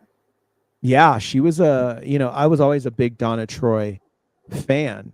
Um, and I love the original Titans. And for those of you who like the cartoon two versions of the Titans that they've made popular with the anime sensation thing, I'm going to tell you this. If you like it, that's great. But if you ask me, I was not a fan. And I'm going to tell you why. Because every iteration of the Titans that they've ever showed on TV or mentioned in animation or movies, exception of Young Justice to a point, because even with that, they never acknowledge the original five as the original five. Okay. They And always that's do. messed up. That's like not acknowledging like the first five original Power Rangers. That's like don't do that. They did it all the time. They were always like, well, okay, Dick Grayson was there. Um, Wally West was there. Um, they always play with those two, like, okay, here they are. Occasionally they'll say something about Donna Troy, maybe. They'll maybe hint at Aqualad, and the one that gets the least is Roy Harper. Mhm. So they always did that. Like with Young Justice, Roy Harper was there, but they had to do something screwed up to him, right? I believe Donna, I think she shows up later. I didn't finish the whole show because it was kind of an up and down for me. Wally and Dick, there you go, were the core that you always saw, Mhm. you know, when it came down to that. So, and then, they had Aqualad, but they kind of flipped it. Okay. So they gave another Aqualad, not Garth, and they kind of did things with him. So it's never been right. And then with the, Teen Titans Go and, the one before that, they've now convinced the world that the original Teen Titans are Cyborg and Starfire and Yeah, like they've rewritten Raven and Beast history. Boy. Yeah. And, Terra and, stuff like that. Like, yeah, they're there, but they came later. Like, and they don't exactly establish, like, okay, these are the original Teen Titans. Okay. Acknowledge them. Now go Mhm. forward with your story. That's all you got to do. Just say that Yeah. they existed and they did their thing. You don't even have to show them. Just say that they're there. If you show them, great, but at least acknowledge it. It's like, no, no, no. These are the original Teen Titans. So they ignore it. So I've been angry for 20 billion years about this. So I'm getting to something, guys. Just bear with me. So here we go. I found a shirt that's does the Teen Titans and Teen Titans Go logo. You know, they have that same giant yellow logo that they used for the cartoon show. They take that logo and it says Teen Titans, and at the bottom it says original. I miss the original Teen Titans, and it has the original Teen Titans around the sign. Cool. I love it. That is one of my favorite shirts, and I stick it to every Teen Titan Go fan for 20 years and the other show too. I stick it to all of them because I'm like, no, this is the Titans. This is where it started. This is the original Titans. This is the best Titans. So anyway, that's my angry rant about Teen Titans. So let's get back to you, Pyrabelle. I'm getting angry over here about the Teen Titans. No, I mean, let it out. That was interesting because you're right. They do kind of rewrite history because, yeah, I see now all this Teen Titan like promotion and on the cartoon and all that, and they do have different characters as the original, and it's like no, there were others, and I remember at one point, I think it was, I don't know, either with one of my younger cousins or something. Um, he was telling me like, oh, like Dick Grayson, like Starfire is his girl, and I was like, what are you talking about? His girl is Barbara Gordon, like the Oracle. And my cousin was like, no, he's got a thing with like Starfire and da da da da. And I looked it up, and then I read like there's this whole like love triangle kind of established between like the three of them. But before I knew that, to my knowledge, it was always like him and Barbara. They were endgame. So that was like news to me. So I was like, oh, I guess they're changing that up a little bit. They're rewriting the history a little bit. But that was like news to me, you know? Yeah, and I'm glad that you acknowledge it because see, Dick and Barbara get messed up all the time too. Because if you look at the animated series, when you went to when they left Fox Kids and went to the Warner Brothers, and Dick Grayson was allowed to become Nightwing, Nightwing. they separated their relationship. They had it, and then they, you know, it got doomed, and then later on in the comic books, they had then claimed that she was pregnant by Bruce. Bruce, and I did not like that. That was ugh, ugh. That No. was a bad move. And then because it was Bruce Timm that one of the writers for Batman the Animated Series that had this weird thing where he did stuff like that. And that was him that put that out, guys. And what happened was the Killing Joke animated movie where they brought back Kevin Conroy and they brought back Mark Hamill to do Batman and the Joker. Mhm. And then we got that horrible beginning intro where something went down between Barbara and And Batman. Bruce, yeah, And it and killed she, the movie. yeah, It yeah, made exactly. $0 after It made everybody zero. came out. I was like, oh my gosh. And everyone protested and said, that was wrong. It's weird. She's a lot younger. She's Dick Grayson's age. So it's like the father taking his son's girlfriend. Like Yeah. it was weird. and they didn't think it was going to get that much, and it did. I was like, we've been backlashing since that last comic thing, so of course we're going to be upset about that. And finally, I think it was revealed, was it last year? I got to find it. Bruce Timm said, I'm not messing with Barbara and Dick Grayson again. I'm not doing it. Thank you. Okay. Thank you. All right. The message received. Okay. I'm not doing it. I said, thank you. Like, we all know that. Like, Bruce has got Selena Kyle. He's got Vicky Vale. He's got Silver St. Cloud. He's got Julie Madsen. He's got Talia al Ghul. Yes, thank you. I'm like, Dick Grayson, leave them alone. Just let's not. Yes. And I think maybe also he would have realized by now how much money he would have made, how much more successful the continuation of the show and the comics, the animated series comics, would have been had he not done that, and how successful the Killing Joke would have been had he not done that. It's just the truth. And nobody says it was a good idea. Everyone says it was a bad idea. So while we're on that topic, guys, put in the chat if you have a favorite animated movie that you enjoyed, your favorite animated movie, favorite animated series. I would love to know. I did not like The Killing Joke for that reason, with the storyline with Barbara and Bruce. I was like, what the heck is this? But I did like, what is it? I want to say something Justice, where Joker actually succeeds in getting Superman to kill Lois Lane and the baby. Wow, I don't know if I saw that one. Something Justice. Injustice. That's what it's called. Injustice. Okay, I didn't see Injustice. The DC animated movies, they started out really strong at the beginning.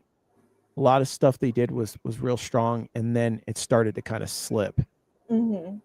And then I was kind of like, oh, I don't know. Like it's kind of up and down. I feel that they could, because it's through their animation house. So I'm kind of like they could write a lot better for the animation and really give something. DC's always trying to compete with Marvel and back and forth and Image and everything else in between.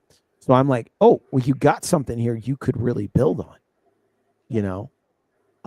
but they didn't. And in the same way, Marvel's animation house was not great, exception of course, we all know the early 90s. But once they got their own animation movies in the early 2000s, they were not very good. So it's kind of like that's where DC capitalized at the time, and they could have really had something there had they continued that way and gotten better. But I feel like DC too with the CW, and it's sad that that it was bought out and now it's a different network and they don't want to do superhero shows. But I feel like the CW really hit their stride and their success with the creation of these superhero shows. And I know, like you said, Drew, Marvel and DC are always like in competition with one another, and I feel like they don't really need to be, because the CW / DC has found their success with the TV shows, and they've made so many different TV shows that have overlapped and come together, from Arrow to Smallville to Legends of Tomorrow to Superman to Supergirl. Like, I really wish they would have kept the flow going. And then with the Marvel Cinematic Universe, they have their movies, and they started out really strong with the Infinity Saga, but since then I really feel like they've lost their thunder, and they're just pumping out content, and it's just not quality content, and it's really sad. It's really sad. Yeah, because I wasn't the biggest CW fan. I would watch it here and there because I found some of the stuff interesting, or I would kind of see how things were going. If Roy Harper showed up, I watched him. You know, He was in um, Arrow. Did you see him in Arrow? I did. I started from the beginning to the Marakuru uh, whole debacle, Uh huh. and I followed all the way. He lost the arm, and then him and Became Thea ended up Arsenal. getting married. Yeah. Yes, Hmm. I followed. I followed him. I wish he was in a lot of the episodes, but I wish that he was in more. Like I wanted him more in the show. Ingrained Um, in the show, and I understand yeah, that, and I I agree with wanted you. him But more part with of that had to Oliver. do with the actor, because the Yes, actor wanted to leave, and then at the time, I think he was doing Teen Wolf. I believe he was on Teen Wolf as well. So I right. think it was a lot for him. So I know it had to do with the actor leaving the show. And I know they wanted to do more with Roy, but sadly they couldn't because he left. And then that's when they made Thea, the iteration of Mia. She's Thea in Arrow and Oliver's sister, but then she becomes Speedy. And she kind of replaced the Roy character after Roy was in and out, so to speak. Well, yeah, I wanted more of him and Oliver Yeah. because I they were hanging out at first, but I felt like Oliver and Roy didn't spend enough time together. Mhm. You know, I felt that they needed more time, and I that's what I really enjoyed about the show was Roy Harper, and I'm a snob like that. I wanted more Roy Harper in the show just because he doesn't get a lot of love. I mean, come on, he's the comic book character that's known for being hooked on heroin. Yeah. And when they were doing the Mirakuru storyline, I thought that's what it was going to lead into. But instead of it being the heroine, I thought he was going to get hooked on the Mirakuru. But they didn't do that either. But that's what I thought they were going to do and where they were going with that storyline. But they didn't do that. Yeah, it's kind of sad. Hey, Alex from Slash Tracks, thanks for coming in. Smallville on CW had a bunch of the cast. Um, Yeah, we talked about Allison Mack. If you're referring to the Allison Mack thing, yeah, we briefly touched on her and her cultish ways. I guess I guess you could say that. Oh my gosh. No, so tell me who's your favorite character Out in of Arrow? in In Arrow? Arrow. Mm-hmm. Oh gosh. Hard. Oh my gosh. I'm caught between two, and I will tell you like why I cannot choose between these two because I go back and forth. I really liked when they introduced Dinah Drake because I wanted them to give us our comic book accurate love story and ending of Oliver and Black Canary because that's how it is in the comic books. And Correct. in the TV show, they shifted to Oliver and Felicity. And I'll get back to that. And Oh, I looking want at to hear the your thoughts on that. looking Yes, and you're at that ready. relationship, I love Felicity as a character. I'm not trying to hate on Felicity at all. I love her as a character. I loved the tension between her and Oliver when they were a will they won't they situation and just kind of like flirting. I love that she brought an asset to the team, but it wasn't physical and it wasn't being a superhero. It was using her knowledge and her brain, Mm. and knowledge is power. So I like love that aspect of Felicity. I love that she was smart. I love that she went to MIT. And then they gave her essentially Barbara's storyline because she gets shot in the back and she becomes a paraplegic. And then she has to navigate adjusting to her life as now, a paraplegic when she's not used to that.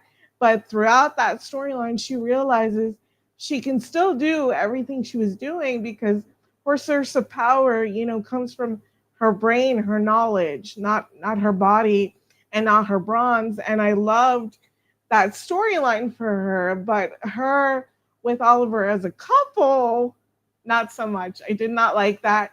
That's why I was happy when they brought in Dinah Drake. I felt like she was the closest we were going to get to Black Canary in the comic books, because the one thing I don't like about Arrow is we had so many iterations of a Black Canary. We had Black Canary, we had White Canary, we had Black Siren, we had all these weird iterations of what who Black Canary was as a character. And I'm like, why can't they just get this right? Why is this so hard? Why can't they just have like one Black Canary and pull from the comic books? You have that as a source. So when they finally brought in Dinah Drake in season 5, I think it was season 5, I felt like even though she wasn't Dinah Lance, it was the closest iteration of Black Canary that the show was going to get. And I really feel like, and I'm sorry if like I make people mad, but I really feel like they should have like killed Felicity off, and Oliver should have ended up with Dinah Drake. I'm saying it. I'm putting it out there. It's out there. I'm with you 100% because Dinah Lance and Oliver Queen they've always been the item in the comic books. That's what it was. Yep. There was no other way. And when they announced the show and they had what's her name, Laurel Lance Cassidy as Laurel Lance. She looked a lot like Dinah Lance in the comic books in a lot of ways. Mm-hmm. And I was like, okay, so they have a relationship, it's going to kind of go that way. And they brought in all these other female interests and things like that. All right, here they go. And then they stuck with Felicity. And I was like, why? And then they had the Sarah thing for a little bit. Lance like love triangle. Yeah, weird. And she was like, that was White weird. Canary. Weird and unnecessary in so many ways. And it didn't make sense, because then everybody, like you said, was like a canary. This person canary, that person canary, this canary, and don't forget that canary, and canary sandwiches. Everything was just all over the place. And I was like, does he end up with Black Canary? And from what I saw, I think I saw the last episode, if I remember correctly, he ended up with Felicity, and they were an item. And I wish that they had killed her off, put her with somebody else. It just doesn't work. And that was what was messed up about the Flash show. I mean, it wasn't messed up, but they put Iris West and Barry together, which is comic book accurate. And so what I'm saying is they remembered to keep that, right? And put them together. But they didn't put Oliver and Diana back together. And I'm like, why? I don't know why they did that. I don't know if it's preference, but I feel like the CW, for whatever reason, they've always had this kind of favoritism towards Oliver ending up with a blonde techie girl. Because if you watch Smallville towards the end, which was very weird for me as well, Oliver in Smallville ends up with Chloe. He does not end up with Dinah. And Chloe is very much like the Felicity character, the Oracle character behind the computer, doing everything. So I don't know if once they got a hint of that with Smallville, they wanted it to carry over in Arrow. I don't know why, but I think he should have ended up with at least some iteration of all the Black Canaries they brought in, and I don't know why they didn't do that. Yeah, they brought so many of them. You thought they'd go somewhere, and I was just like, well, I guess so. Let me see real quick in question. Shattered Kingdom asked about Lois and Clark. Yes, I watched Lois and Clark. It was a little soap opera in some ways, but I felt that Dean Cain definitely embodied Superman and was a good Superman. The soap opera side, I could have done without a little bit because it was a little silly soap opera. But there was Which some one, good is he stuff talking that was about? The one with Dean Cain or the new one with yes, Tyler? Dean Cain. Okay. Were you a fan of the Dean Cain? I did not watch that one. My mom did. Because my mom is also like a big Superman fan. She's the one who showed me the Really? original movie. Yeah, yeah. So I See, guess there's that's why something interesting to talk about. Okay. I was exposed to it so young because she was actually the one who showed me the movies with like Christopher Reeve and Gene Hackman and Okay. forgive me, I forget the lady that plays Lois. Can't think of her name Margot right Kidder? now. Margot Kidder, thank you. Margot Kidder, who you want. My Yeah. mom had showed me those movies because she loved them, so she showed them to me as a kid, and my mom actually watched that series with Dean Cain, and I remember coming in and like watching a few episodes here and there, but not watching it like fully. But I do agree with you; it felt very soap opera-y, but I think that's why she enjoyed it. You know, I think it was geared toward the female audience for that reason.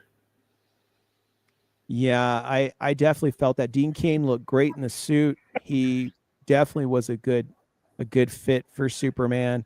You know, they just worked that sitcom. That's really what I'm saying. Sitcom kind of silliness to it. Because even with George Reeves, he did his thing, but there was some Superman stuff going on and some serious issue, you know, going on, and it was less sitcom like. So even with the Superboy series I had brought up that came out in '88, you know, it was not. It was done in a way where you could imagine the comic book feel to it, and you could see it, right? But with Superman and the Lois thing, you know, like the Dean Cain thing, you got a good Superman,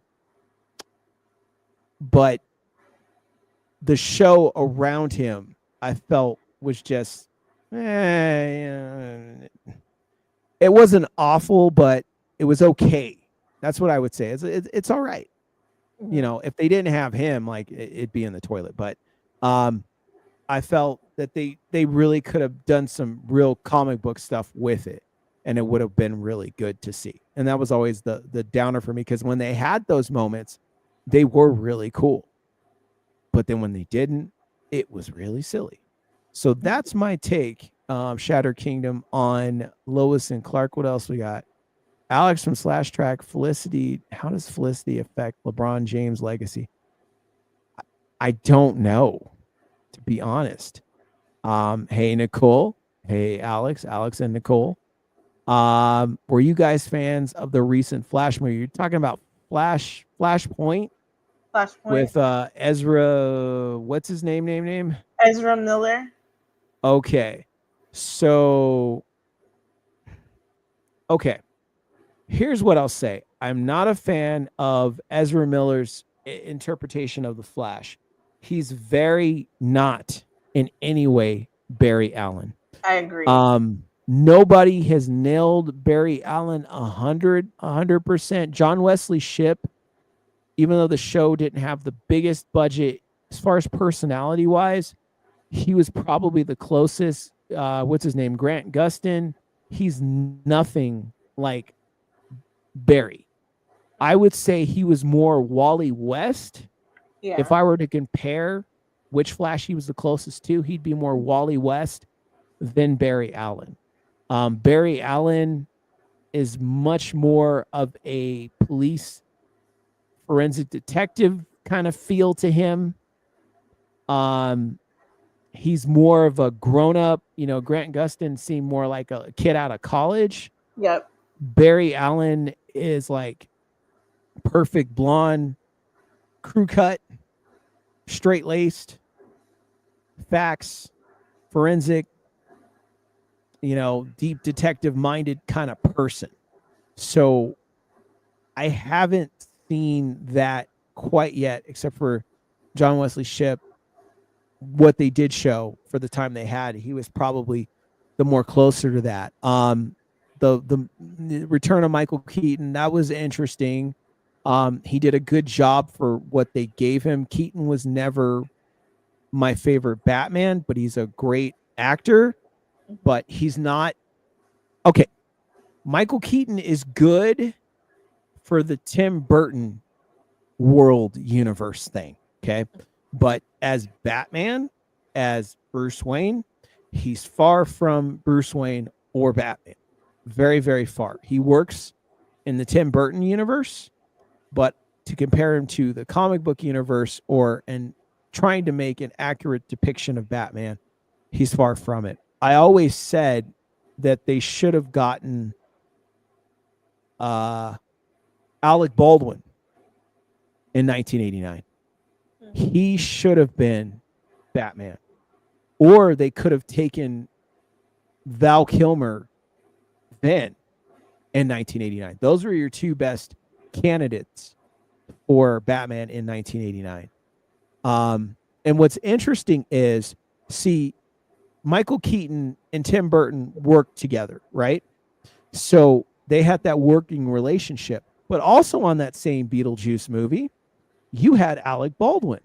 So I was like, it's already there. Why didn't you get Alec Baldwin? Alec Baldwin fits the height requirements, the look of Bruce Wayne, because Bruce Wayne is supposed to be dashingly good looking and tall and physical specimen, womanizing, it's a gimmick, but he's supposed to be many things, especially as Bruce Wayne. That's what he's supposed to be. As Batman, he's imposing, he's scary, he's this, he's got all these different things. And Michael Keaton, he never quite fit that. The movie's not bad. It's actually good, but that's the problem with when you do these movies. So Flashpoint, it was always kind of it was a little off. There were some good nods and some good Easter eggs and nostalgic moments that they pointed at that I thought were cool. Like, the Nicolas Cage Superman with the spider thing going, they showed that. They showed George Reeves, they showed Christopher Reeves and Helen Slater as Superman and Supergirl. Little nods like that, Adam West, stuff like that. I thought that was nice. But as a whole movie, I was just like, I don't know if you saw Flashpoint, Pyrabelle, but I like, to be honest, I had no interest in seeing it and I didn't see it because I don't like Ezra Miller either as the Flash. I don't think he embodies the Flash at all. I feel like it's, I guess, his interpretation of it, but it's so far from who the Flash is and what he represents. I just couldn't get behind him as the Flash because I saw the Justice League movie and he was in there with Ben Affleck and Gal Gadot and Jason Momoa, and I saw all of them together and it was a cool concept, but I didn't buy some of the characters that they were playing because they were so far removed from, their comic book iterations. I was like, I don't know. I couldn't buy Ezra as the Flash. I couldn't really buy Ben Affleck either as Batman. So it was kind of hard for me to watch those movies. So I didn't watch Flashpoint. let me ask you, Pyrabelle, did you see Batman versus Superman? Did you see Ben Affleck in that? I He did. was prime. Yes, I did. And I did like him in that movie. And I did enjoy that movie probably out of all of them the most in that Snyder universe, if that's what you want to call it. I did feel it was a little long, but I did enjoy it. And I did like it better than the Justice League as well. Yeah, I felt that the Batman and Superman movie had some problems, but Ben Affleck as Batman was perfect. And it's also the first black and gray suit. Oh, you're right. The It first is the one. first black It's and the gray first suit. one. Yep. Yeah. And a guy that is tall, physically able to be Batman, and his fighting was off the charts. as a black belt myself, that depiction of Batman, his fighting, knowing that Batman's my favorite comic book character of all time, and knowing as much as I know about Batman, going back to 1939 Detective Comics issue 27, starting from that point, going through the things that developed and made Batman, I saw that right there. And I was like, wow, yeah, he was a little bit more brutal in some ways. Like, Batman's brutal, but, branding people, killing people. Yes, we all know. Well, those of you that don't know, in the original writings in 1939, he did kill people. Okay, so I got that it was a nod to that and a nod to some takes on Frank Miller's edition. And I was all right with that because I know what they were nodding to. But the idea was that he didn't, then he did due to some change, and then he was not going to be like that anymore. So we were getting to having a more comic book accurate Batman, especially in the little pieces in Suicide Squad, which I wasn't crazy about Suicide Squad, but I watched it to see him. And the pieces that you saw, very comic book, very Batman. And getting back to the Batwing and the Batmobile, his workouts, how he handled himself, the voice changer. See, I love that.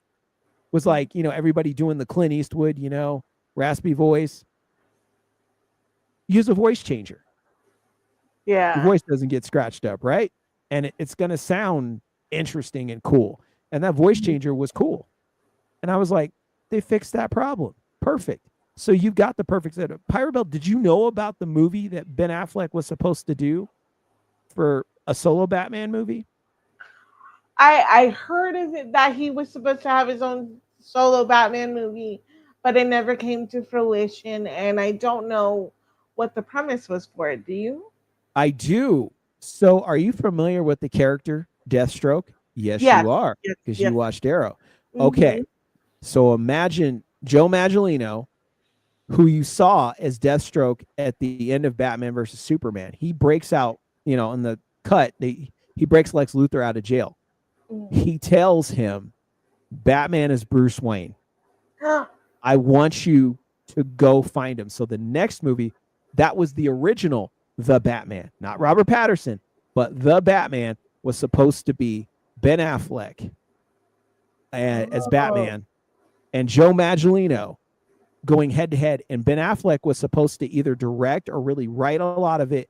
And he was going to give us as close as he could get to a comic book accurate adventure of Batman versus Deathstroke. So if you played the Batman Arkham Asylum games and you saw that fight scene between Deathstroke and Batman and their whole heat, that was supposed to be it live action. Oh my God. And what happened? It just... Warner Brothers messed it up again like they did with Henry Cavill. And what they did with Batgirl. Do you know there was supposed to be a Batgirl movie?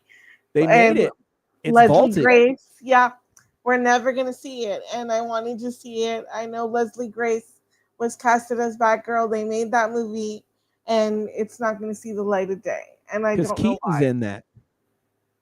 Oh, is that why? Yeah, Michael Keaton is supposed to be in that movie. And they shelved that thing. They taped it. I believe it's complete, and they shelved it. So I don't know. There's something about Warner Brothers, because people were talking about the Batman Forever, the cut that everybody's been wanting to see was supposed to get released, and Warner Brothers shut that down too. So they keep shutting down these projects, whether people like them, if they're good or not. Put them out. Let people check them out and see what they will with it at that point. But that Ben Affleck movie was the number one most anticipated movie I really wanted more than anything else, to see such an accurate Batman, to finally get the Batman I deserve to see in live action, and then to throw it all away was the biggest mistake that they made. And so I was really disappointed. Let's see. What did Dean Cain is Scott Peterson forever to me? Did he play Scott Peterson like as in Lacey Peterson as in the murder situation? Did he do that? I was like, that's crazy. I remember the real story. So I was like, ooh, that was a wild story. Oh, So let's see. Answer talked about mask Batman Mask. Are you talking about Batman Mask of the Phantasm? Yes. If you're talking about that, I was all over that. I was in the theaters as a kid. Christmas time that came out. I take that back, Pyrabelle. As far as a voice goes, Kevin Conroy, who I've met, mm-hmm. is the best depiction of Batman on screen I had ever seen in animation form. And his voice was fantastic. And I got to meet Kevin about 2 or 3 times. Nice. Um, and he was super, super cool. My son was a baby and wearing his first costume at a convention, and he was Batman. I'll have to send you the pictures, Pyrabelle. And Kevin talked to him and interacted with Luke when he was probably not even a year old.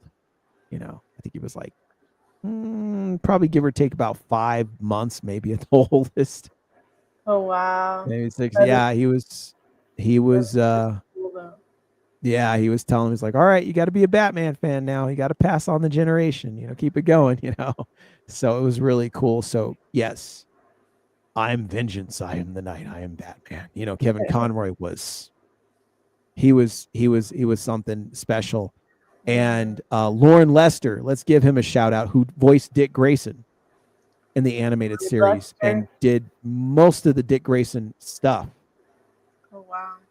He's fantastic. And Kevin, rest in peace, unfortunately passed away Yeah, due to some sadly. serious cancer battles he had left and right. Also Arlene Zorkin, who did the original Harley Quinn, who doesn't get a lot of shout out unless you know the show, because everybody remembers Tara Strong, but Arlene Sorkin was the original Harley Quinn. She has what I have, which is multiple sclerosis, and unfortunately, it did take her life about almost 3 years ago, Oh um, wow. which was really sad. So yeah, does the fate wait for me the same way? We'll see, but it can do. And I believe she was as advanced as I am, pretty much. She was kind of sitting in the same boat too. Um, but these were the people that really embodied these characters. When I close my eyes and I think of Dick Grayson, I think Lauren Lester's voice. I think Arlene Sorkin for Harley Quinn. I think Kevin Conroy um, for Batman. I think Melissa Gilbert for Batgirl. Um, Oh, that's right. Yeah. so I think of these characters. So anyway, that's my thought on the Mask of the Phantasm. Oh, Dana Delaney voiced the Phantasm. Andrea Beaumont. So she was really good. Abe Vigoda was in Mask of the Phantasm. Of course, Mark Hamill's the Joker. They were all fantastic. And the second movie, Batman Sub-Zero, was really cool too, with the Mr. Freeze, and Robin was in that, and Batgirl. So you had that. So the animated series, just in general, was fantastic. Were you a fan of Batman the animated series, Pyrabelle? Yes, I did watch Batman the animated series when I was little. I thought it was really good, really dark for the time, but I enjoyed it, and I do remember watching it as a kid. Yeah. I was there when the show originally aired, um, as a kid, and Did it it air, blew. if I remember correctly, on Fox? Was it on Fox? It was on Fox Kids, and the first episode was on Leathered Wings. It was the Man Bat episode, Okay. and that hit, and that intro, the Batmobile gleaming across the screen. I was like, whoa, because it was right when it was in '92. Batman Returns had just come out, and they were making the show shortly after that, and they kept trailering the thing, and what's it look like? Let me see, and oh man, look at, I can't really see it. Huh? It looks cool. It's kind of mysterious. And the show hit on Leather Wings, Man Bat, and I was like, this is the greatest thing. And it was animated so cool. The animation was so cool. they took the Max Flasher Superman, the original Superman animated show, and they took that animation style and converted it to a Gotham City kind of setting and made it dark instead of the light for Superman. So if you guys have seen the Max Flasher Superman, they're the original animated Supermans. They came out in the 40s, and you know they were the definitive cartoon at the time.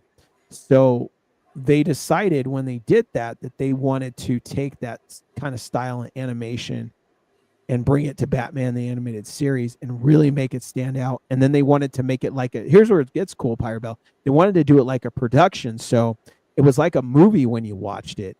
And they had orchestrated music, and it wasn't the same beats. It was like Robin had his own theme, and the episode of Robin's Reckoning had its own theme, you know, and each villain had their own theme. And then the show had its own theme, and they would change it around. And it was just this whole like movie production. And the actors were like old school radio actors, the way they did it. And they were all in a room together, you know, Richard Mull and John Glover and wow. Kevin Conroy and Lauren Lester. Yeah. They were all in there, you know, Bob Hastings, and they were all in there doing those voices, like, you know, like they were doing radio in theater, and that's how they wanted it. Same thing with X-Men the animated, you know. They did it the same way. They said, we want a dramatic performance. Like, don't treat this like what you think of a cartoon. Do this like drama, and really put your feelings and anger and sadness and bring it like a stage production. Like that's what we want. And that's the two shows that really did that.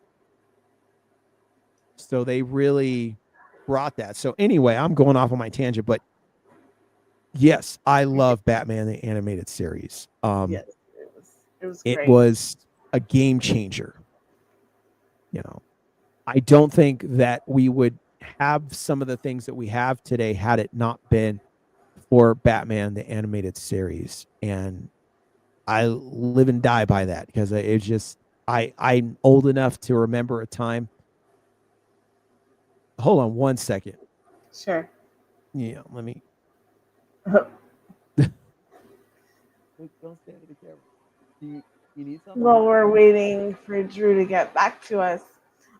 If you guys would like to put in the chat some of your favorite iterations of your favorite superheroes, whether that be animated or live action or in a movie, or even if you have like some fan wish list actors you would like to see portray these characters eventually in either a movie or a live action series, you guys can put that in the chat because I would love to know.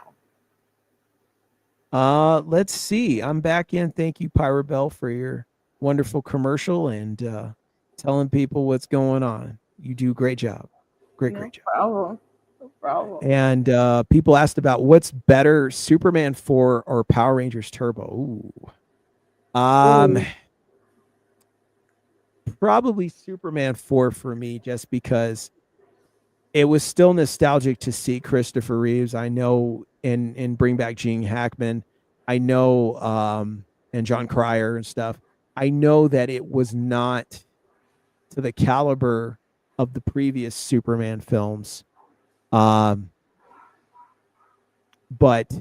that Turbo movie was pretty bad, even though it had a dream cast, you know, returning Rangers and stuff. But I'd have to say Superman 4. What about you, Pyrabelle? I would have to say the same, Superman 4, because that Turbo movie, aside from Amy Jo coming back, I feel like that's the only pull it had. I definitely enjoyed Superman 4 a bit more if I was just comparing those two movies. You know, Pyrabelle, I got to share with everybody. Pyrabelle and I had a conversation about what should have happened with Tommy and Kimberly. And one of the things we talked about was in the Turbo movie when he, you know, is there with Kimberly, Kimberly's back, that at the end of the movie, they should have, well, Tommy should have proposed to Kimberly and that should have put them back together. Yes. I heavily pushed for that and pushed for that to happen, but they Or didn't. there should have been some scene, again, bad job on the writers. There should have been some scene, either them discussing why the relationship ended the way it did, even though it shouldn't have happened, or them reconciling the relationship and getting back together. And even if they didn't want to take the time to do that out of laziness or time constraints or whatever, like Drew was saying, in that ending credit scene where they're all together, they're in the Megazord, she's good again, have some sort of reconciliation between Tommy and Kimberly, because that's what everybody wanted to see. That was the iconic couple from the show. Like, just give us something reestablishing that relationship between those two characters. And I don't know why they didn't do that. Yeah, it was a serious letdown. I know this is the comic book stream, but because Turbo was mentioned, I felt, yeah, we should probably bring that up. So put in And the chat. technically, Power Rangers is a comic book too. So, Oh, true. Put in the chat, guys, if you think Tommy and Kimberly should have ended up back together in that Turbo movie was the prime time to do it. I felt it was. So if you guys think so, yes or no, say what you say about it. But people talking about Black Adam slash Alex says it was trash. Yeah, it was a big letdown. There was a lot that they could have done with that. A lot of interesting things that definitely were going on with it, but they kind of dropped that one. Did you see Black Adam? no, I did I didn't not think see you did Black because you didn't Adam. know Superman was okay. Yeah. It could have been. I felt they could have done something with that, but they dropped it. And Drew, did you know that Christopher Reeves guest starred in episodes of Smallville right before he passed? Mm, I did. I thought that was cool. me too. Let's see. We recorded Batman versus Dexter Morgan. Are you talking about the TV show Dexter versus Batman? If you're asking that question, Batman all day. Everybody knows that. Everybody knows that. There'd be no contest. Batman would snap him in half in a second. Yeah. I was like, yeah.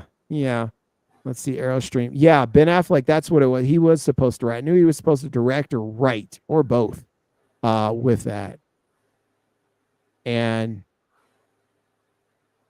is Aerostream, are you saying that the Batman Ben Affleck movie was complete? Am I reading that right? I didn't even know they taped it. Me either. Like, if that's so, please put that out. Please put that out. What else we got in here? Let's see. Make sure I don't miss anybody's questions, Ben. Let's see.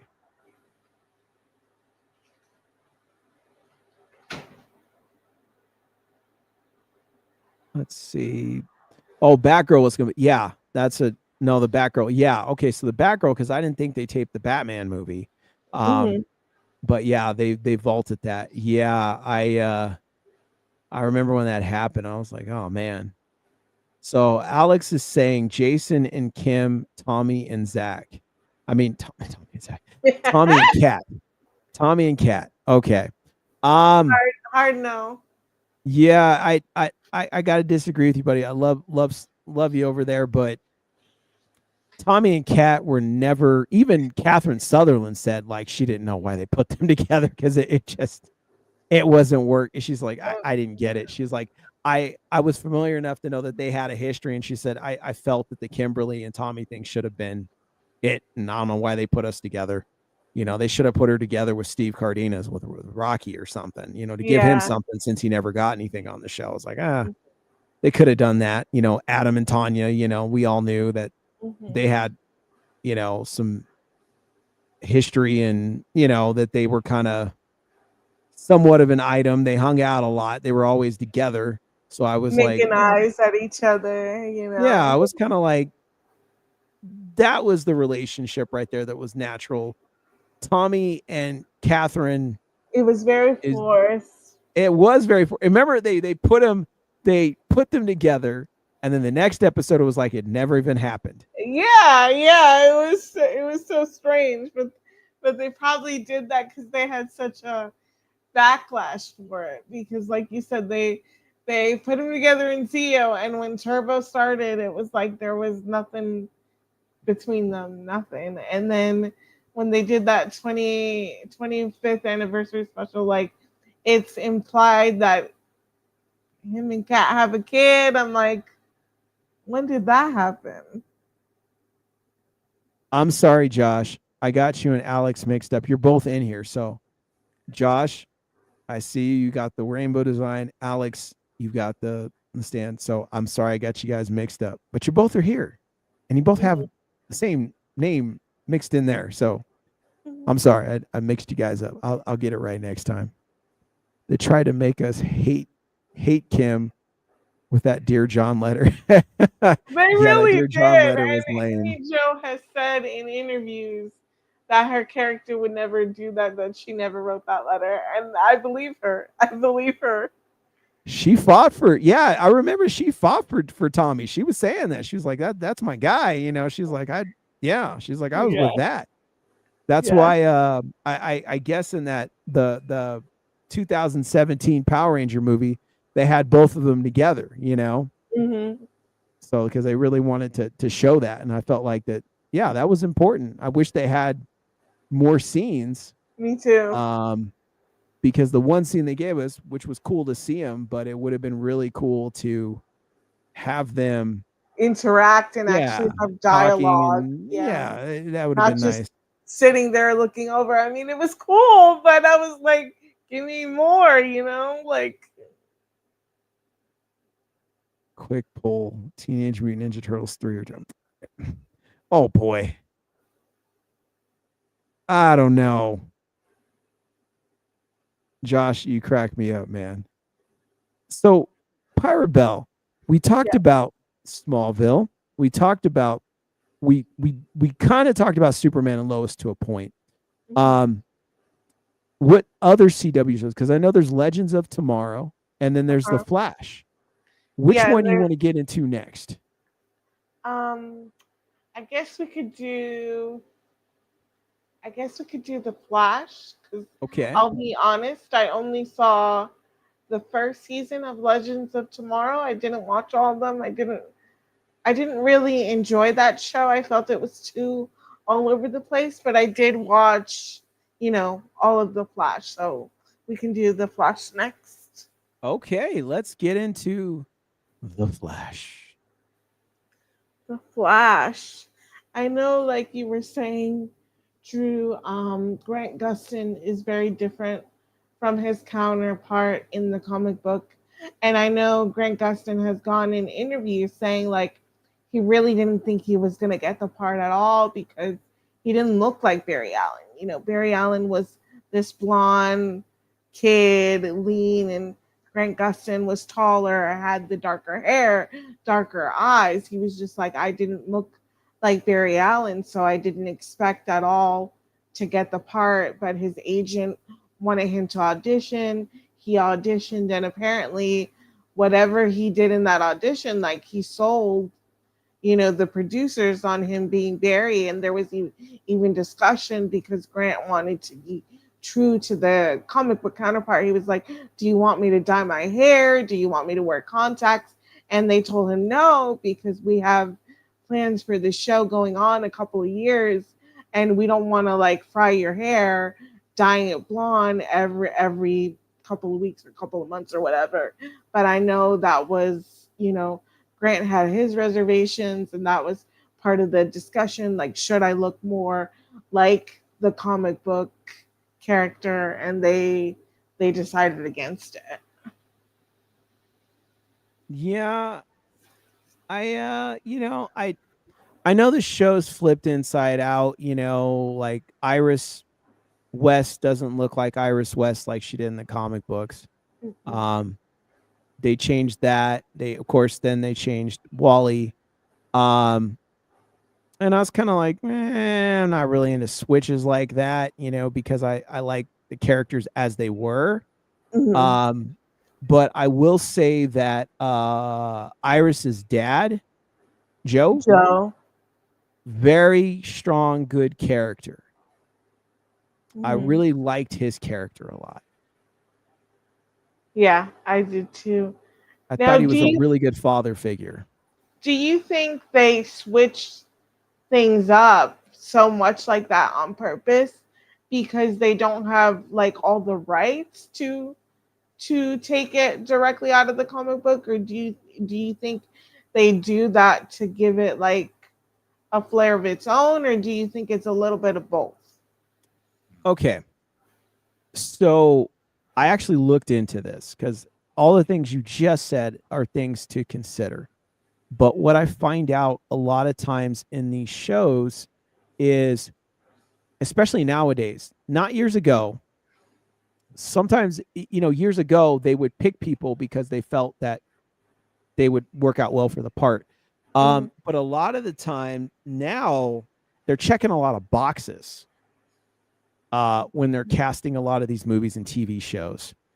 And I'm not a box checker. I'm more who's the best for the part, who's going to embody this comic book character in the right way. That's what should really matter when you're casting something like this. The box checking thing, I will never be a fan of. Um, I feel that it doesn't respect the character and the creators that made it for the reasons that they did. Because obviously they designed them a certain way for a reason, you know, Mhm. whether if it's Hal Jordan, whether if it's John Stewart, whether if it's Barry Allen or Wally West, they designed a certain way. They made Wally West a redhead kid for their reasons, you know, and made him who he is and his personality for who he is for those reasons.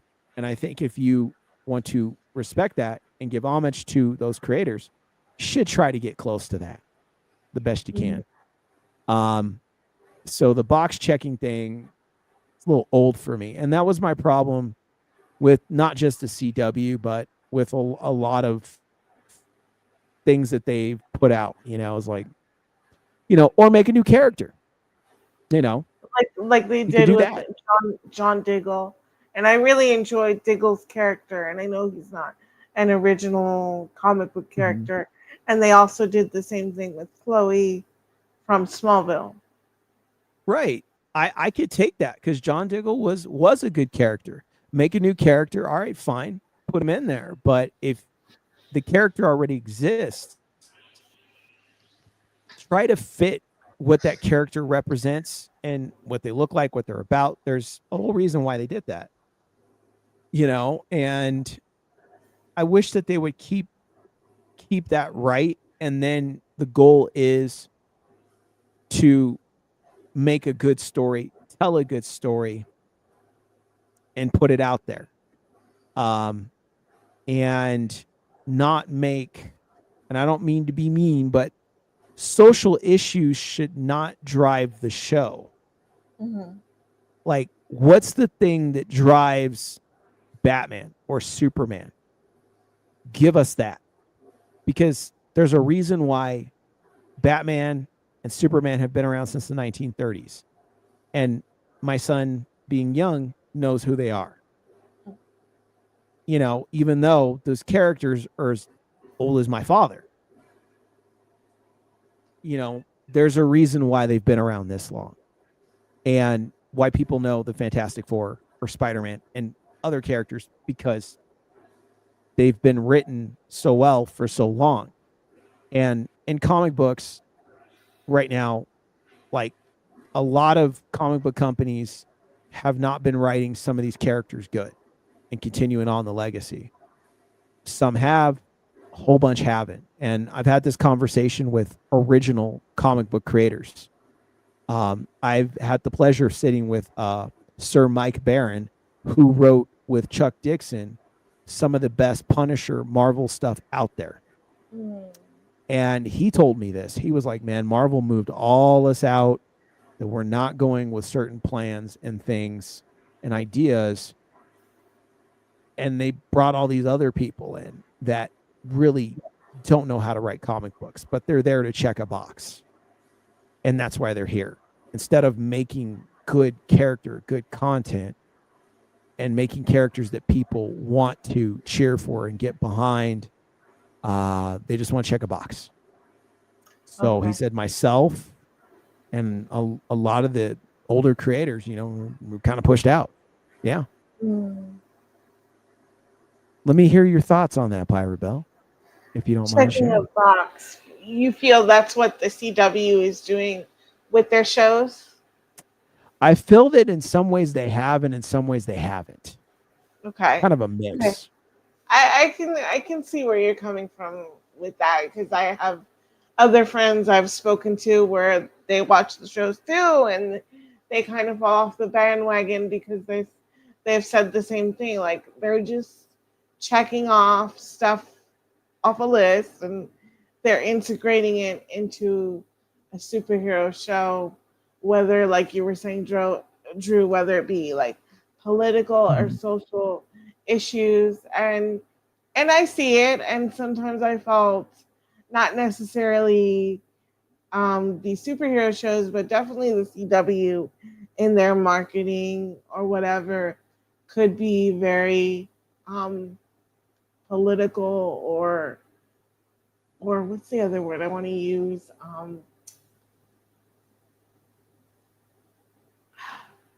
Trying to, like, sometimes I feel like they want to spoon feed you everything, sometimes too, instead of letting you come to your own conclusion or your own interpretation of something, which I feel like a lot of TV has lost that faith in their audience. Like, we are smart, capable young adults to interpret an ending or a theme or a message for ourselves. You don't have to come out and directly tell us through dialogue or through a disclaimer, this is what the movie was about, or this is what the show is about. Have enough faith in your audience for to let them decipher that for themselves. And that's the Absolutely. beauty about art. It could be interpreted in so many different ways and so many different themes. No, absolutely. And as you being a writer, I'm glad you really, I mean, I had no doubts. I knew you understood that as a writer. Um, you get that and you see the importance of it, but you also see like when it's not done right, Mhm, how messed up it can get, mhm. you know? Like, And like how Mhm. like one prime example I'll give you, Drew. And as much as I love the Superman and Lois show, and same thing with Arrow, I love the show Arrow, but I hated both of their endings. And I hated both of the endings because it the endings were synonymous with death. And I felt they Mhm. were trying to tell their audience a hero has to die for Mhm. their life to mean something. And I disagree completely. Your life means something by the people you touch and the things you leave behind, not you die and it's over. And that's why I hated the ending for Superman and Lois. These are such iconic superhero characters and such a strong female character, synonymous with literature. They're essentially immortal, and you basically killed both of them off in the finale. Sorry for the spoilers, guys, if you haven't seen it. And you killed them off in kind of a very humanistic way. Like Lois dies of cancer, her breast cancer comes back, and she dies. And then years later, Clark dies because Clark had a heart transplant and he gets a human heart, and he essentially dies of a heart attack years after she dies. And it's like, you're telling us their life means so much more because they died. And the same thing with Oliver. Oliver died sacrificing himself, sacrificing his life essentially to save everybody else. But why does your life have to be sacrificed for it to mean something? It shouldn't be like that. Your life means something whether you sacrifice yourself or not, by the people you touch, by the people you love, by the people you leave an influence over. And I was just really upset that these superhero characters that are fixtures in literature, essentially immortal, essentially beacons of hope, like they killed them off in such a quote unquote humanized way where it kind of left me like feeling sad and depressed and not that hopeful ending I wanted. And I'm like, we all know we're gonna die someday, like CW. I don't need you to rub my nose in it. Like, I know I'm gonna die, you know you're gonna die. Like, why are you hitting the nail on the head with this huge hammer?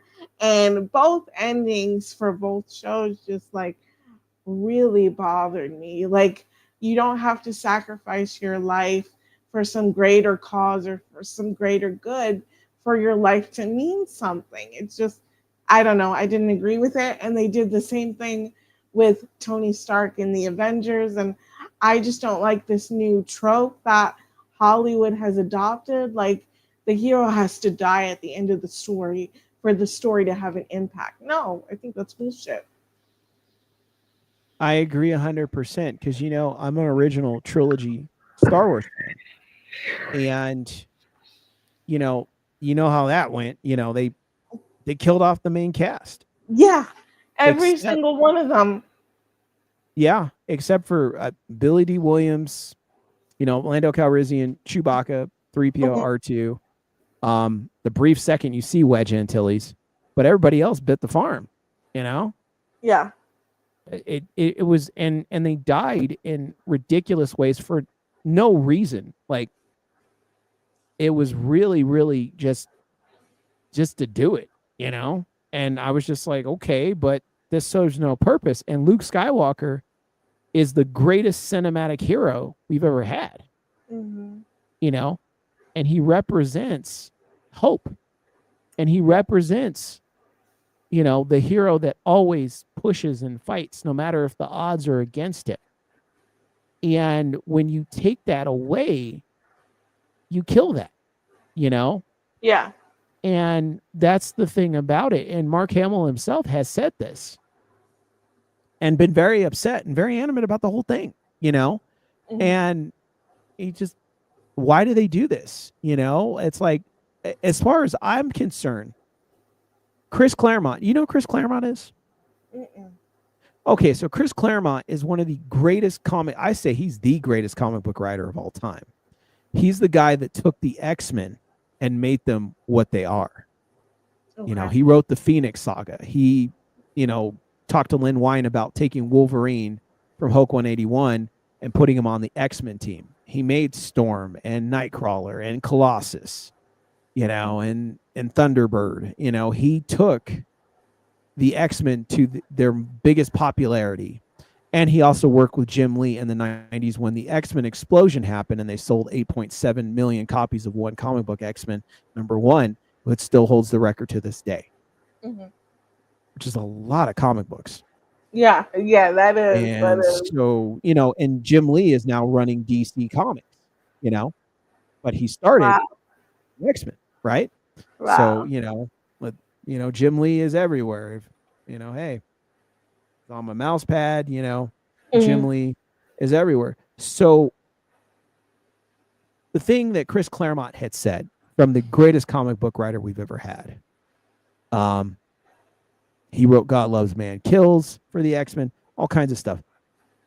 Here's the thing. he said that the Skywalker team, Luke, Han, Leia, Lando, Chewie, that's where the magic of Star Wars really is. He said when they did the prequels, when they did other stuff, he's like, I wasn't interested. He said the magic is with those guys, and they should be kind of ageless and timeless. Exactly. He said they always should be around. They always should be involved because they are the magic of Star Wars. And he's like, and when they decided to do these moves and decisions and other, he's like, yeah, it just went downhill. He's like, yeah, they could tell other stories, but make sure that they still exist. They can go back to them if you want to. And even, Mark Hamill, Harrison Ford, Carrie Fisher, they're obviously older now. Harrison Ford's 81. I wasn't opposed to recasting if it was done correctly. Done correctly is the key word there.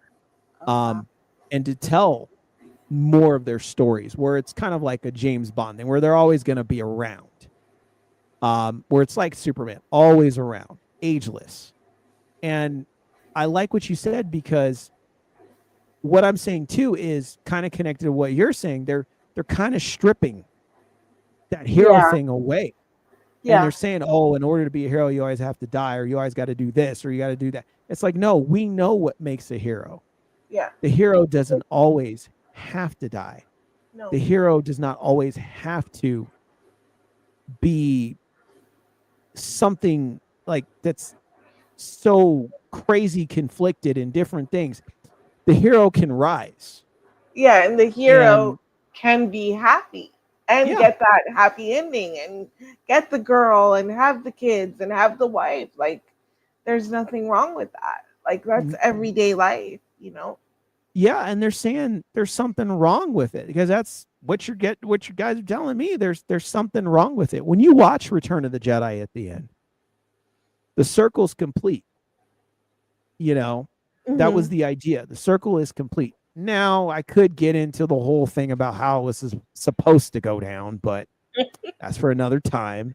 Yes, we'll definitely do another stream, and we'll have it be Star Wars. Star Wars. It'd have to be a Star Wars stream. But you can't tell me, Pyrabelle, you didn't. I know you've seen Return of the Jedi. Oh, yes. At the end of the movie, did you not feel good? Yeah, I felt great. I felt that was an ending. I felt happy. I didn't feel like sad or like anything was left untied or whatever. It was wrapped up in a perfect bow, and it left me with that hope, like I didn't leave the theater defeated. Like, life is hard enough, Yeah. And that's the thing, because there was like, well, Drew, isn't your favorite movie Empire Strikes Back? Yes, it is. Didn't the good guys lose? Yes. But it was with a purpose. It was a purpose, but it was a movie that challenged you, but there was a reason why. Because the Jedi, the Jedi that we know, which would be Luke Skywalker, he will rise, but first he's got to go through a little bit of a tyrant's test, get tested out there and do some things and discover some things that we were not expecting. Nobody expected Darth Vader to be Luke's father because it was hype that they were two separate people. So we didn't see that happening. It was one of those things. And the movie did it so well. And it is the best one out of the Star Wars movies because they really poured something special into it. But you didn't feel that Luke Skywalker was hopeless. Right. You knew he was in a bind and he had to find a way out, and he was going to figure a way out. You knew when Empire Strikes Back ended, when the Rebel fleet takes off and those credit hits, that Luke Skywalker is going to find a way to make it work. He does get a new hand. Hey, so that he's going to find a way to make this work. They're already on the mission to get Han Solo back. So something's going to happen. And you have hope that Luke will do at the end of the story. He'll do what is right. Luke is not going to give in to the dark side completely. Right. He might be challenged. He might be pushed. But that at the end of it, he's going to do what is right. And I'm not going to get into the whole stars thing, but real quick, if you notice at the end of Return of the Jedi, or when he gets hit with the lightning from the Emperor, his shirt flaps over and it's white underneath. Mm-hmm. He's wearing a darker outfit. So people took that like, is he going to join the dark side? But Oh when yeah, that flaps over, it's white and it's it's white. reminiscent to his original white farm outfit. Yeah, That underneath, he's still Luke so Skywalker. good. Yeah, See, that's what we miss with these characters, with Superman, with everything. Like you were saying, I saw that ending with him having yeah. the, And I thought about that after I told you to watch it, and I'm like, I hated that ending, and I told Drew to watch it, and with your health issues, with my health issues, like my mom saw it, and like my mom in the past, she's had health issues. I'm not gonna say what it is on stream for her privacy. She's still battling health issues, and like she watched that finale with me, and she cried. She's like, they killed Lois, they killed Clark. These characters are like supposed to be immortal in literature, and that ending like just left us feeling like so depressed and the opposite of hopeful. And that's everything that Superman is. It was very like disheartening, very disheartening. yeah, and that's the thing about it, is there has to be some silver lining. You could tell a darker, deeper story, but Hmm. is there going to be hope eventually? Yeah, When they killed Gwen exactly. Stacy in the Spider-Man comics, the way that she Hmm. died was ugh, when she died, and that was Yeah, pretty bad. But yeah. will Peter Parker rise? Will he have a chance again? You know, and he does. Eventually he and Mary Jane end up together. Marvel screwed that up later on, but they were together a long time. Hmm. you know, but there was hope. I wish he let Aunt May die sometimes. I'm just being real. Because we all, if you guys know, how he had to make the deal with the devil, keep Aunt May Yeah. alive or be married to Mary Jane. Which one is it? And he chose to let Aunt May live and gave Hmm. up his whole relationship with Mary Jane Hmm. in one more day and all that. And I was like, really? Let Aunt May go. Aunt May's 150 years old. We all know this. What else is she gonna do? She served her purpose. I got you. You love her. You're with it. But let her go with Uncle Ben into the afterlife. She's right there at that point. Hmm. You go with Mary Jane. Why? Because that's what Aunt May would want. We all know this. Yeah, Aunt May yeah. would say, "Let me die, and you and Mary Jane Be go for it." happy. Go. Yeah, that's why she gave you the rings. That's why all this stuff. I'm like, but Peter goes, "No, Aunt May can live, and I'll just give up, Mary Jane and everything." And he has not been the same since then. So exactly, well put, Pyrabelle, about that, because now these characters going forward, I mean, is there hope for heroes? I remember Hmm. Kiss wrote a song called World Without Heroes in the early 80s. It was a great song. But thinking about that song, no. Now, I said no. Now, um, man, Gene, Paul, Ace, Eric Carr, because Peter was out of the band. Yeah. World Without Heroes, is it a place you really want to be? Which was like the main kick in that song. Is it a place, would you want to live in a world without heroes and what they do? If that No. was gone, is this a place you want to be? And at the end of the song, Gene, who sings the song, Gene Simmons, he says, it's no place for me. Yeah. So see, we don't want to be in that place, or quote Tina Turner, we need another hero, like, or Bonnie Tyler. I need a hero. Like, Yeah. I this need is a important. hero. Yeah, I need it's that hope. important.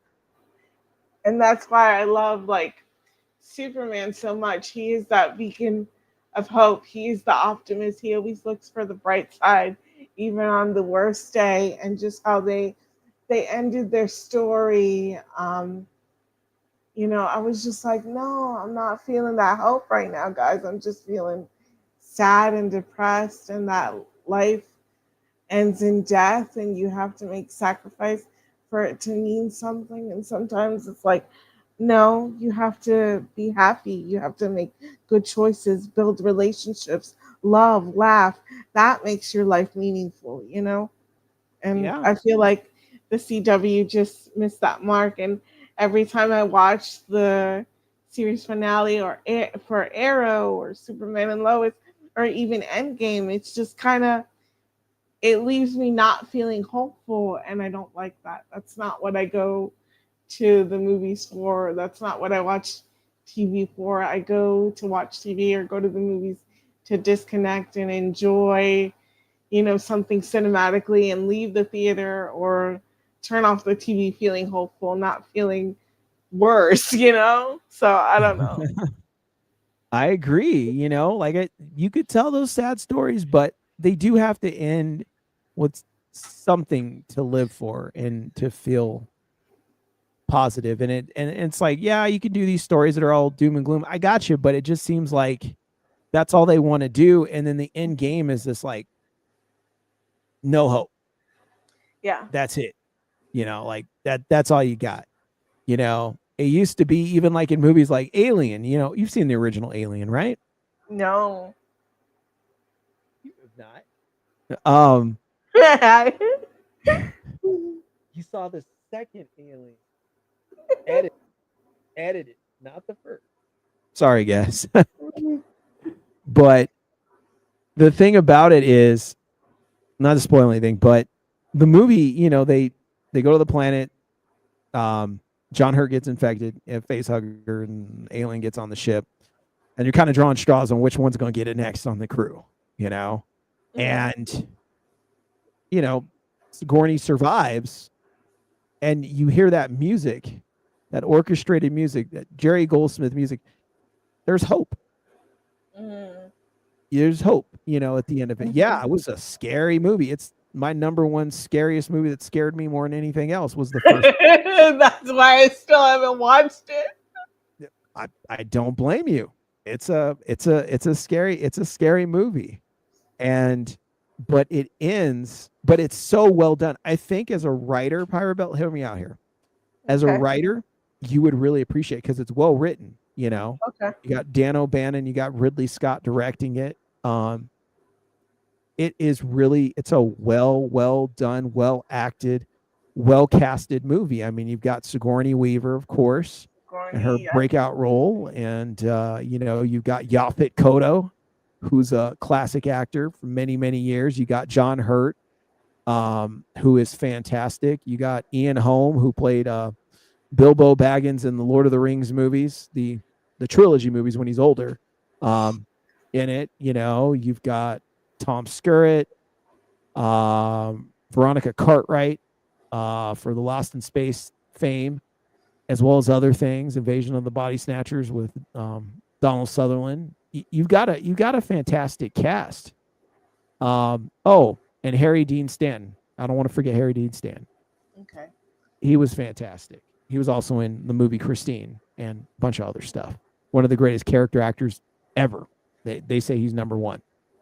Uh, he was just about 100 years old before he passed. He was way in his Oh 90s.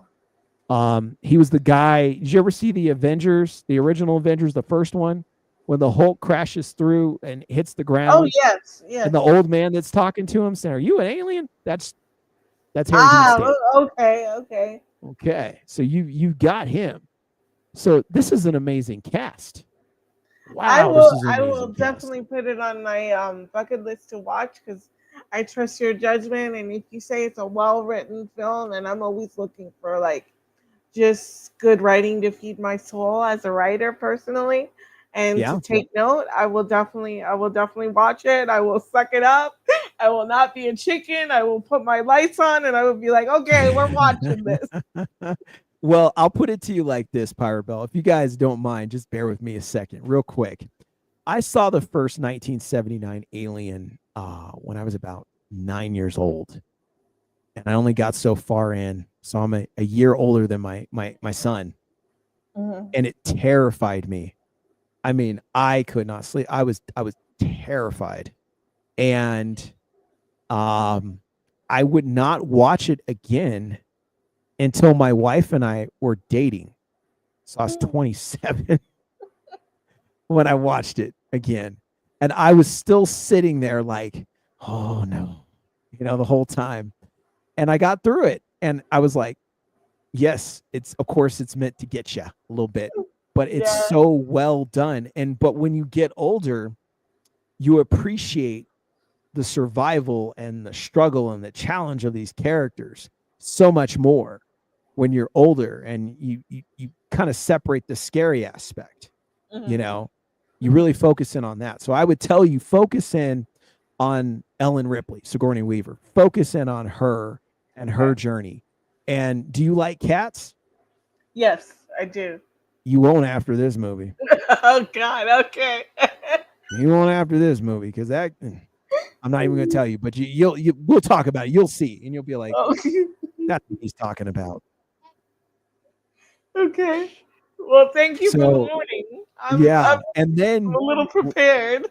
when you get done with that, watch the second movie, Okay. and then stop. Okay. So Trust Alien me. 1 and 2. Alien, and Aliens. Do not watch Alien 3. Do not watch Resurrection. Just trust me. Trust me. Now, you can watch them after you build the love that we have for those first two movies that have set a trend. Because the first movie was directed by Ridley Scott. The second movie was directed by James Cameron. Okay. And my buddy, that we all know, that infamous interview that happened, my buddy from Aliens, the second one. Yes. Yes. Yes. And you'll see my buddy Rico in Aliens, Okay. and get to see him do his thing, as well as Bill Paxton is. No. Mm-mm. Ooh. Okay, I forget how young you are. So there's this little movie called Twister. I've actually About seen tornadoes. Twister. You've seen it? Yes. Yes. So the main character in Twister is played by he wasn't super young at the time. He was a little bit older, Bill Paxton. Okay. So a young Bill Paxton is in Aliens. So you'll get to see him and his breakout standout role. You get to see my buddy Rico Ross. You get to see Michael Biehn. You'll get to see Paul Reiser. Awesome. You'll get to see all those classic guys and girls together. And of course, Sigourney Weaver herself do their thing. And I think you'll really enjoy it and connect with it as a writer. And let me touch on this. You'll have a female lead in Sigourney Weaver. Oh, okay. She's lead character. I'll just be honest, she's the lead character. So she is a character that we all can cheer for and get behind. No box checking in 1979. Just a great character. Yes. And see, I love Ellen Ripley for being Ellen Ripley, because she's a great character. And that's what sold Ellen Ripley to me, was that. And that she had survival on her mind, and what survival can push you to do and make happen, to be alive and get to the next plane, Okay. So we will discuss this. We're going to do a whole alien stream, and I'm going to put on my best alien gear and be Nothing here. too frightening. Well, I'm not going to dress up like an alien. My son would. Okay. He wanted to dress up and be an alien, so he wanted he went. He's denying it now, but he wanted to. But no, I'll just wear colonial marine shirt and hat, and you'll find out what that means later. But Okay. I'll do that. But yeah, that's my 2-second talk about the brilliance of Alien. Okay. And people are writing in here saying, "Oh yeah, yeah, you need to see Alien Pyrabelle." That's what their Okay. Aerostream said. That Aerostream said you need to see it, and it inspired a lot of the video games afterwards, and the survival and the fear factor, future cosplay. He listed it. Yeah, sure did. It sure did, buddy. It changed the game. Also, the game Metroid was inspired by, yes, it was by aliens. Ah, okay. So, that movie, I mean, those two first movies did so much for cinema and film, and especially the second movie, because they they spent less money making it than what they budgeted. They were actually under, Oh. because yeah, they did it so well, and James Cameron knew how to work that budget, studying underneath Roger Corman. And Roger Corman is the king of B movies, and he and Gale Ann Hurd now does The Walking Dead, and together they did Aliens and Terminator. They did the first Terminator first, then they did Aliens when they got delayed for a year because Arnold had a contractual deal to do Conan the Destroyer, the second Conan, because they found out about this Terminator script and they knew it was good. So they immediately, Universal was like, "Oh, we got to get him real quick and do Conan before this thing takes off." So they got delayed for an entire year. So they end up having to shoot a year later. So James Cameron came up with the script, a lot of the script and concept art for the sequel to Aliens. And Oh. 20th Century Fox said, we're going to do something. We're going to wait for you to release Terminator and see what you can do, because your artwork is that impressive. And he did Avatar too, right? He did. Terminator, Avatar, True Lies, Titanic. Yeah. Okay.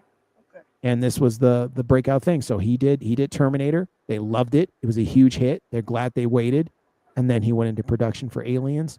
Aliens is one of the most top grossing movies of all time. All time. Wow. Okay. Sigourney was nominated for Best Actress for. Oh. Yeah. This is how I'll good. definitely check it out. I'll definitely check it out. See? You don't want to, it changed it. And the budgeting they did was incredible because they spent less money and they did small sets and shots of models and everything, making it bigger than life. And you thought it was this giant facility thing they built, and it was like, no, that was a small set, the Zotac brothers made in the basement. They rented out, a power system area, and went through and got it, tested for asbestos and everything, and cleaned it all out and shot just about all the movie in it, and made it 1979, work. is that the one I should watch? Watch 1979, and then after that, then you're going to want to watch the 1986. Okay. Second. According to this, it is on Hulu. I have Hulu, so I And can they do watch have it on Disney Plus as well, Okay, so I because can Disney watch bought 20th Century Fox and inherited, Aliens, so that you can see the first two Aliens there, it. Okay. or on Hulu. Either way, whichever way works Okay. the Cool. best. Cool. It will change your life. Awesome. My wife had not seen anything Alien, and she watched the first two and immediately just fell in love with it, loved Sigourney Weaver, and was blown away, and it changed the game. So yes, please watch Alien. Good. Okay. I added it to my watch list. It's there. I'm definitely gonna watch it. Wow. So tell us more about your thoughts about The Flash. Well, before I get into that, we're almost hitting 3 hours, and I don't want to keep you forever, even though I could talk to you forever about superheroes. Do you want to drop the link so we can let some people come up if they want? Sure. First, let me find the link. Let me go over here. Yeah, let me go. Let's see. Pull this link up.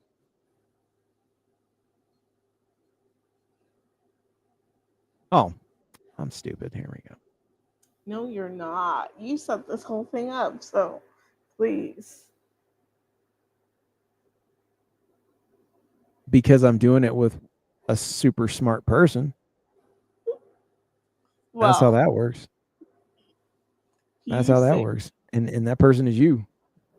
you say so. I Everybody, we dropped the link if you guys want to come up and give your thoughts, your piece, your grievances, your condolences, whatever. Yeah, You can do it all here.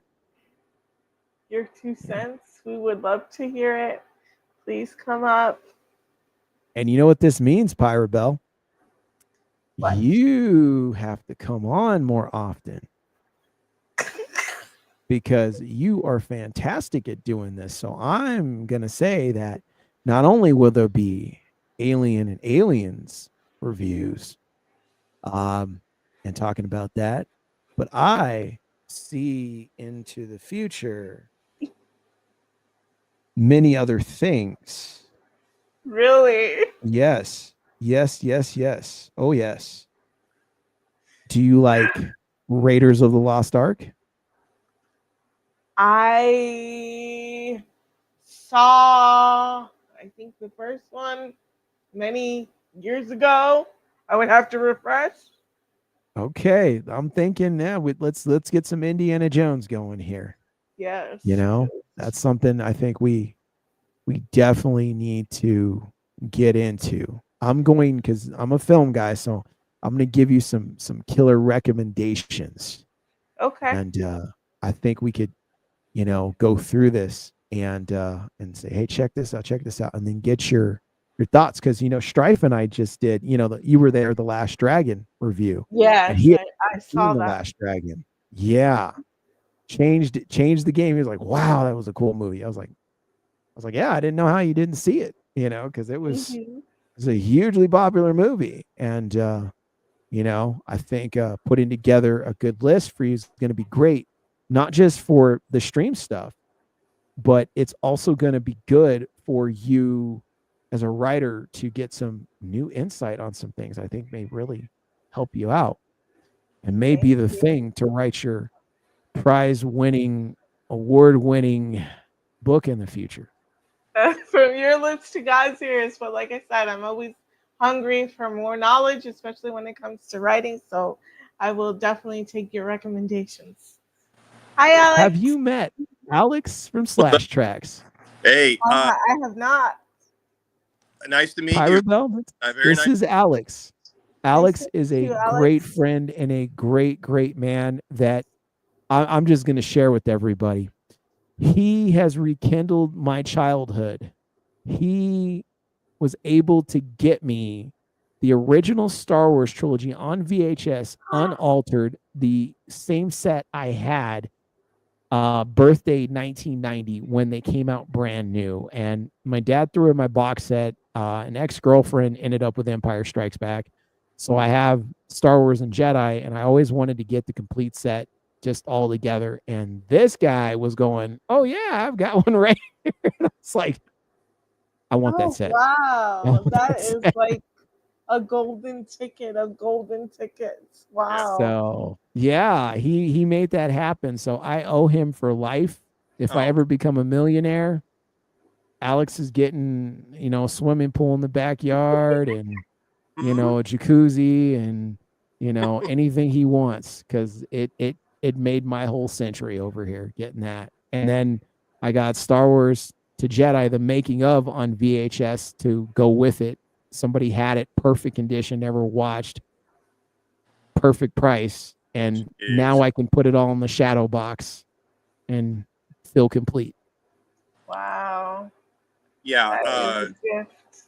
I'm like the garage sale whisperer, the Craigslist king. I'm always looking for like VHS or toys or anything, and we'll buy like lots or like loads of stuff. And then Drew was like, "I'm looking for X, Y, and Z," and I'm like, "Oh, that's weird because I think I have it right on top of a pile right behind me." Oh, He, wow. he sure did. He pulled it right out. I was like, Yeah, directly behind me. Drew, tonight, man, went into work, So this is what happened today. Okay. Recorded the brand new podcast today, right? Mhm. And we don't normally film on the day that we work, but the internet was out on Josh's side in Arkansas yesterday, so we had to film today, right? So I squeezed everything in so I could go to work and wait tables tonight. I go to work, the hoods in the kitchen are out, so they couldn't cook in there. It's 90 degrees today. It was like 110 in the kitchen, so they had to close the restaurant. So I just went home and I was able to catch your guys' stream, man. It's the only reason I'm here. Wow, that's a crazy story. Yeah, it was hotter than hell, dude. Hot. That's why I don't need a jacuzzi. I'm good. Well, did you like our stream? Did you like it? Did you enjoy it? Oh yeah, you guys speak my language. If you guys talk about superheroes or Power Rangers, are you kidding me? I'll watch that all day long. Awesome. Yeah, absolutely. I was watching some of JDF's channel today before I went to work, and I was watching some of his like the Power Rangers 2000. I think it was 2017 is when the remake came out. Is that correct? Yeah. Okay, so he was at the movie premiere, and I was watching it, and I was just watching how he was having such a good time with Jenna, and like they were just having fun, and Francis was there, and they were all doing their makeup, and it just made me so sad to see that. I don't know why. It just made me so sad.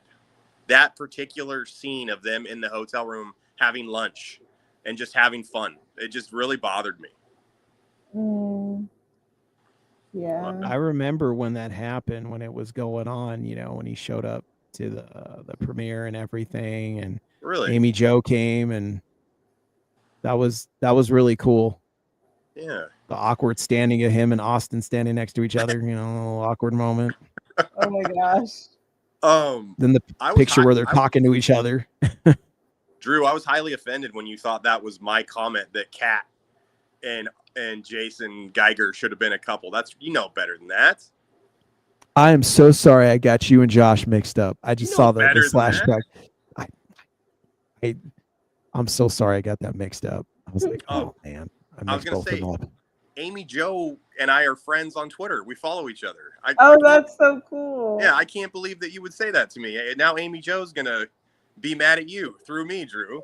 No. I just met Amy Jo, so maybe we're still cool. She thought my son was really cool. All right. Well, I'm not going to tell her what you said about Kat then. Kat and Mr. Frank. Like, that was... Listen, did you guys ever see the Saved by the Bell episode where Zach dated Lisa for like an episode?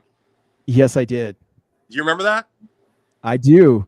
Okay. Yeah, it was like they dated and then it was over, like quick. Yeah, Screech came in and saw Zach like kissing Lisa, and Screech was like, "You have everything. Why do you need her too?" Sort of deal. But I don't know. That was the same thing. It's like it was so forced, not organic. Like, let's just let Zach run through everybody on the cast, sort of thing. I don't know. That's what it felt like. Yeah. No, that's true. And Catherine Sutherland, she said it. She's like, it never made sense. I don't know why they put us together. She was like, it didn't make sense to me. I was like, yeah, they should have put her together with Steve, you know, because Steve was already kind of crushing on her. So I was like, well, shoot, there you go. So later on, when Dino, when Dr. Tommy O shows up, Kat is in that, right? She's in those. No, she's not. She's not in Dino Thunder at all. What? She comes back for the 25th anniversary in Ninja Steel, and it's alluded to that they're together, but it's never shown. But she was not in Dino Thunder, not once. She wasn't even mentioned. That's bizarre that they wouldn't try to string those storylines together, because they have to know that people like us are paying attention. Exactly. That's embarrassing. So I feel like, again, for that 25th anniversary, they just again threw him and Kat together to say, they got a kid. And I don't know if that was the purpose of establishing the Kat relationship, but it should have been him and Kimberly with the daughter, like Amy Jo wrote in her comic book, and like Jason David Frank wanted for years. But, you know. What do you guys think about Aaron Schoenke saying that Amy Jo stole that idea from him and JDF? I don't think I've ever heard your take on that. Well, did you watch the video of the interview? I watched about an hour and a half of it, but Drew, I was like, the entire time I was thinking about how much Aaron resembles Keith Raniere, the guy who was the sex cult leader for Nexium. Like, same long hair, same beard, kind of guru vibe, kind of weirded me out. So I couldn't focus. Oh gosh, I actually asked him about Amy Jo, and he gave me a whole thing. Okay, Yeah. well, I would love to hear that. Please tell me. Okay, so he talked about it, and he said, yeah, he kind of alluded that he shouldn't have said that because, you know, when everybody was like, hey, you know, he was tight with Amy, and he was just like, well, they weren't as close as you may have thought. He's like, yeah, I shouldn't have said it like that. He's like, I've never met Amy actually, so he's like, I never was around her, so I was like, okay, so you didn't know her. And he said that she did write and was like, kind of like, hey, what's kind of going on, you know, kind of a thing like that.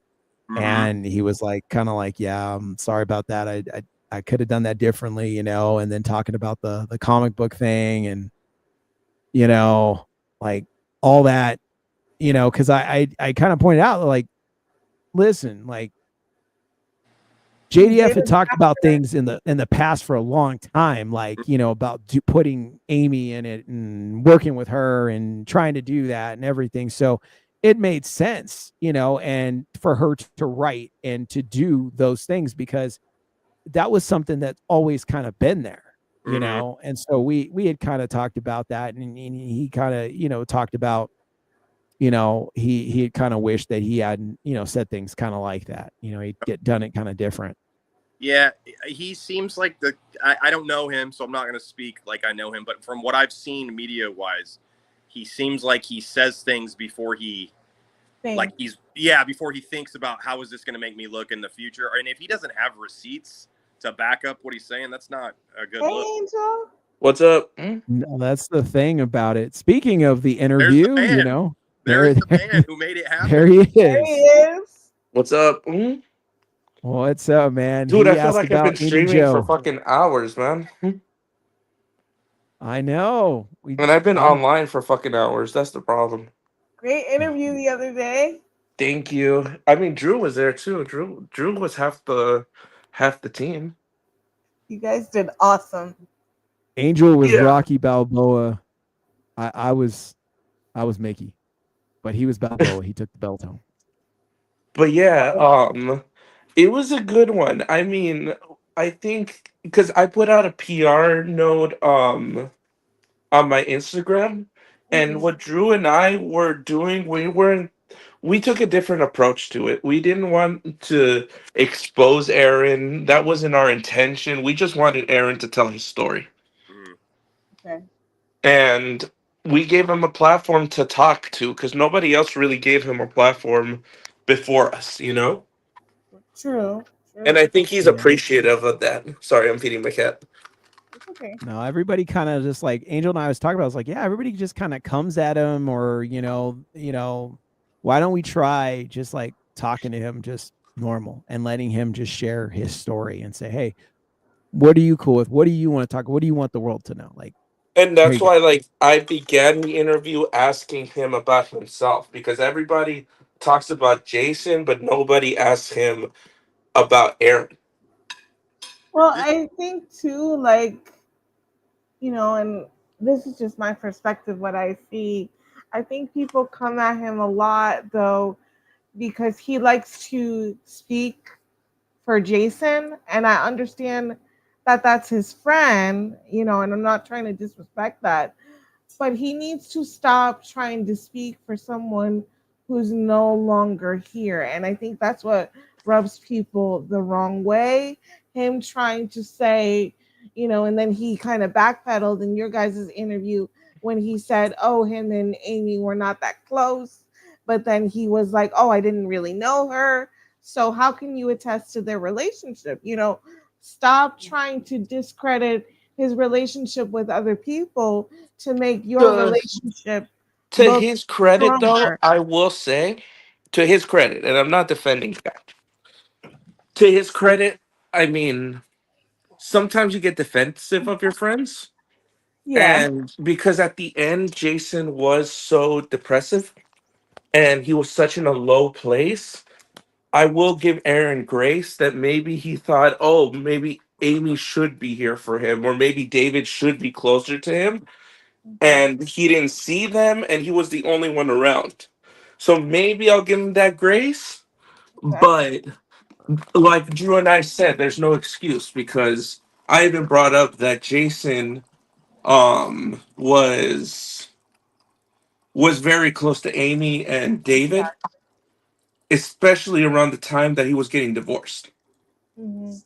And I'm sure Jason cried to both of them, and they both know everything that fucking Shauna did to him. Yeah. And that's the thing about it is that Aaron was not there at that That time, time. Yeah. and you can't really speak on something like that. And maybe they didn't see each other for years and years and years, but it could be a friendship where you see someone and then all of a sudden it's like no time has passed. Exactly. Exactly. Because I think that's the No, kind of that's true. relationship that Amy and Jason had. That maybe they didn't see each other all the time because obviously Jason was married, and you know maybe Tammy didn't like it, or Amy had a man, and maybe Amy didn't want anything like that. Exactly. Exactly. So you know, I like the way that you guys did that interview though. It's kind of like good cop, kind of let him talk, Yep. kind Very of much. put his own foot in his mouth. Excellent, excellent work. And you guys are definitely going to follow it up where you nail him, right? The next mm-mm, interview you're going to get him, right? no, I'm just playing, man. I'm just teasing you. no, we're not No. going in it in a way that we're trying to get anybody. We just wanted to. You're not coming at him hot. You just wanted him to talk, Mm-hmm. tell his side of I just things. want to know what's up with the movie. And like I told Aaron, this is the thing I told him. I told him, Aaron, I like what you're doing with your live streams. People just don't have the time that you do to go over 15 different lives to figure out one answer to a question. Mm-hmm. Yeah. Let's put it into one video and let the audience have the knowledge just Mhm. in one concise form. What did he? I didn't watch the entire video because I got it before I went to work. Did he address what's the situation? He didn't say color correcting or sound or anything like that. Do they just not have distribution? As of right now, there is no distribution. That's what he Okay. said in our video. Okay. Well, that That answer. There he you go. said that it's currently still in the state to get an MPA rating, Mm-hmm. and that they are What's the MPA rating? like a PG-13. Yeah, just the Okay. basic rating Okay. on it. Okay. Yeah. So he said that as soon as it gets a PG, like they're hoping for a PG-13, and from there, then it's whatever the studios want, because that's one of the newest information that came out on our end. Was I asked him about the 25 theater run that Jason wanted, and he And said is that gonna happen? no. Oh, That as of right, well, no, he didn't say no. Let me correct myself, and let me correct, because I don't want to put words in Aaron's mouth. He told us that if the cards are right, he will try. But as of right now, there's no plan for a theater run. oh, okay. But if they find a streamer that wants to do a theater run, then he's hoping that that'll happen. Okay. Because I did ask him if it was gonna run, because you need an MPA rating. Oh, trust me, I did all my research before going into this interview. I know how to do a movie backwards and forwards because of this interview. Well, I already knew, but like I well acquainted myself. Okay. So to get an MPA rating, it costs about $25,000 and a 2-week period for them to evaluate it. You get it Oh, back, and then they tell you what was wrong with it if you need to make any corrections to it. okay. And so then you resubmit.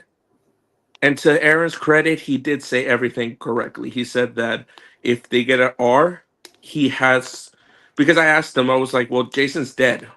What are you gonna do if you guys get an R rating? Because he said, we're hoping that it's PG-13, but we're pushing the envelope a little bit. And I was like, well, Jason's dead. Are you prepared for if it comes back as an R? And he said, if it comes back as an R, we have alternate scenes that we can insert in Oh, order to get the PG-13 rating. okay. Well, at least he has a backup plan, but then it's gonna take longer than if they have to switch out scenes for the Well, it's movie. gonna take that time anyway. Drew already knows.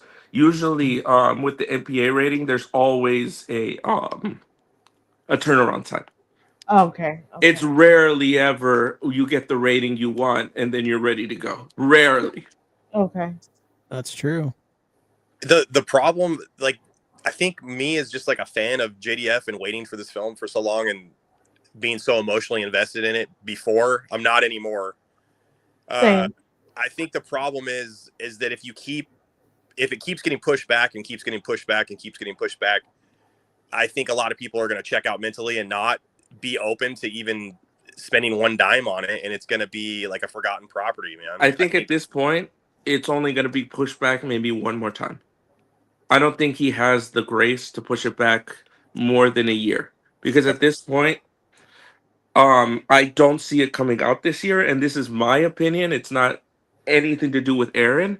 I just don't think there's enough time to get it out this year because we're already in June. Mm, I don't foresee the sound to be finished because the guy just got it 7 weeks ago, according to his Instagram video. okay. So, um, so he's got maybe another month or two, and then he's got to get that MPA submission, and then according to Aaron, if it is true, then he's got to shop it around to streamers. Okay. Streamers are not going to move their. It's just not going to happen. They're not going to move their schedules for Jason David Frank. They would have done it right after he died, but Oh, not now. Because this country has, and forgive me for saying it, this country has the biggest ADD problem. That's kind of what I'm yeah. thinking. Like, out of sight, out of mind. Mhm. Because if you think about it, I always use 9/11 as a as a reference. Everybody was all about 9/11 for the first 2 years, and then after the fundraisers were done, after everything, all the hoopla was done, then the families were left with the aftermath. They So it's to I was pick gonna themselves back up. say, do you think, Angel, if JDF had not passed, do you think that the movie would have, like, if he's alive, Absolutely. you think it would have been released in I 2023? think I think Yeah. I JDF think would have taken out of his pocket to make sure it got outsourced and finished with more than enough time on the docket. Okay. Okay. That's what I've always. Because my proof is some of the audio that JDF said, I will pay to just get it out there. Mhm. And he paid for Legend of not Legend of the White Dragon, Draken. He Oh yeah. paid for the whole Draken stuff, Yeah, he and sure did. and the He whole sure trailer. did. and he made money off of that in the comic sales because he bought a whole pallet full of exclusive comic book covers. The one where he's live action in the chair, Mhm. Mhm. and he sold them exclusively at cons and through his website, pre-signed. Mhm. So Okay. he was the only place you could get them. And Font took his approach because he bought pallets of the Wes Collin figure of Lightning Collection. Mhm. So you could not find a Wes in the wild. It was very hard because Font had the majority of the figures. That's a smart businessman. They took a page out of the Ultimate Warriors playbook then, because when the Warriors signed back with WWF, he was making Vince like distribute his comic book, and he was trying to. Do you guys remember that at all? Do you guys like wrestling at all? Drew Anybody? does. Dustrucity. Yeah. Dustrucity. Do you Oh remember yeah, that? He was I negotiating $1 do. a comic book in his deal, and they couldn't sell the comic books because nobody wanted it. So they just started giving them away in the mail to anybody who had a subscription to the magazine. It's crazy. Angel, I wanted to Lawyer and ask his you, marketing. Yeah, what did you think of the stream? Are you a superhero fan? Are you a CW fan? I would I love to know. just finished doing a bunch of stuff, so I didn't get a chance to see the stream, but I saw that Drew and you were live, so I wanted to show support. But what Oh, were you thank guys talking you. about? About the CW? We were talking about DC comic books versus the CW DC TV universe. That's what we were Oh, I essentially mean, I talking can talk about about. that. I mean, we kind of touched on that with Aaron in our Okay, interview because Aaron had the argument of CW I TV saw that. shows Adventures of Lois and Superman, and I kind of nullified that argument because I told him, yeah, but most of that money is for licensing from WB, Yep, but CW is going to make that money back in commercials.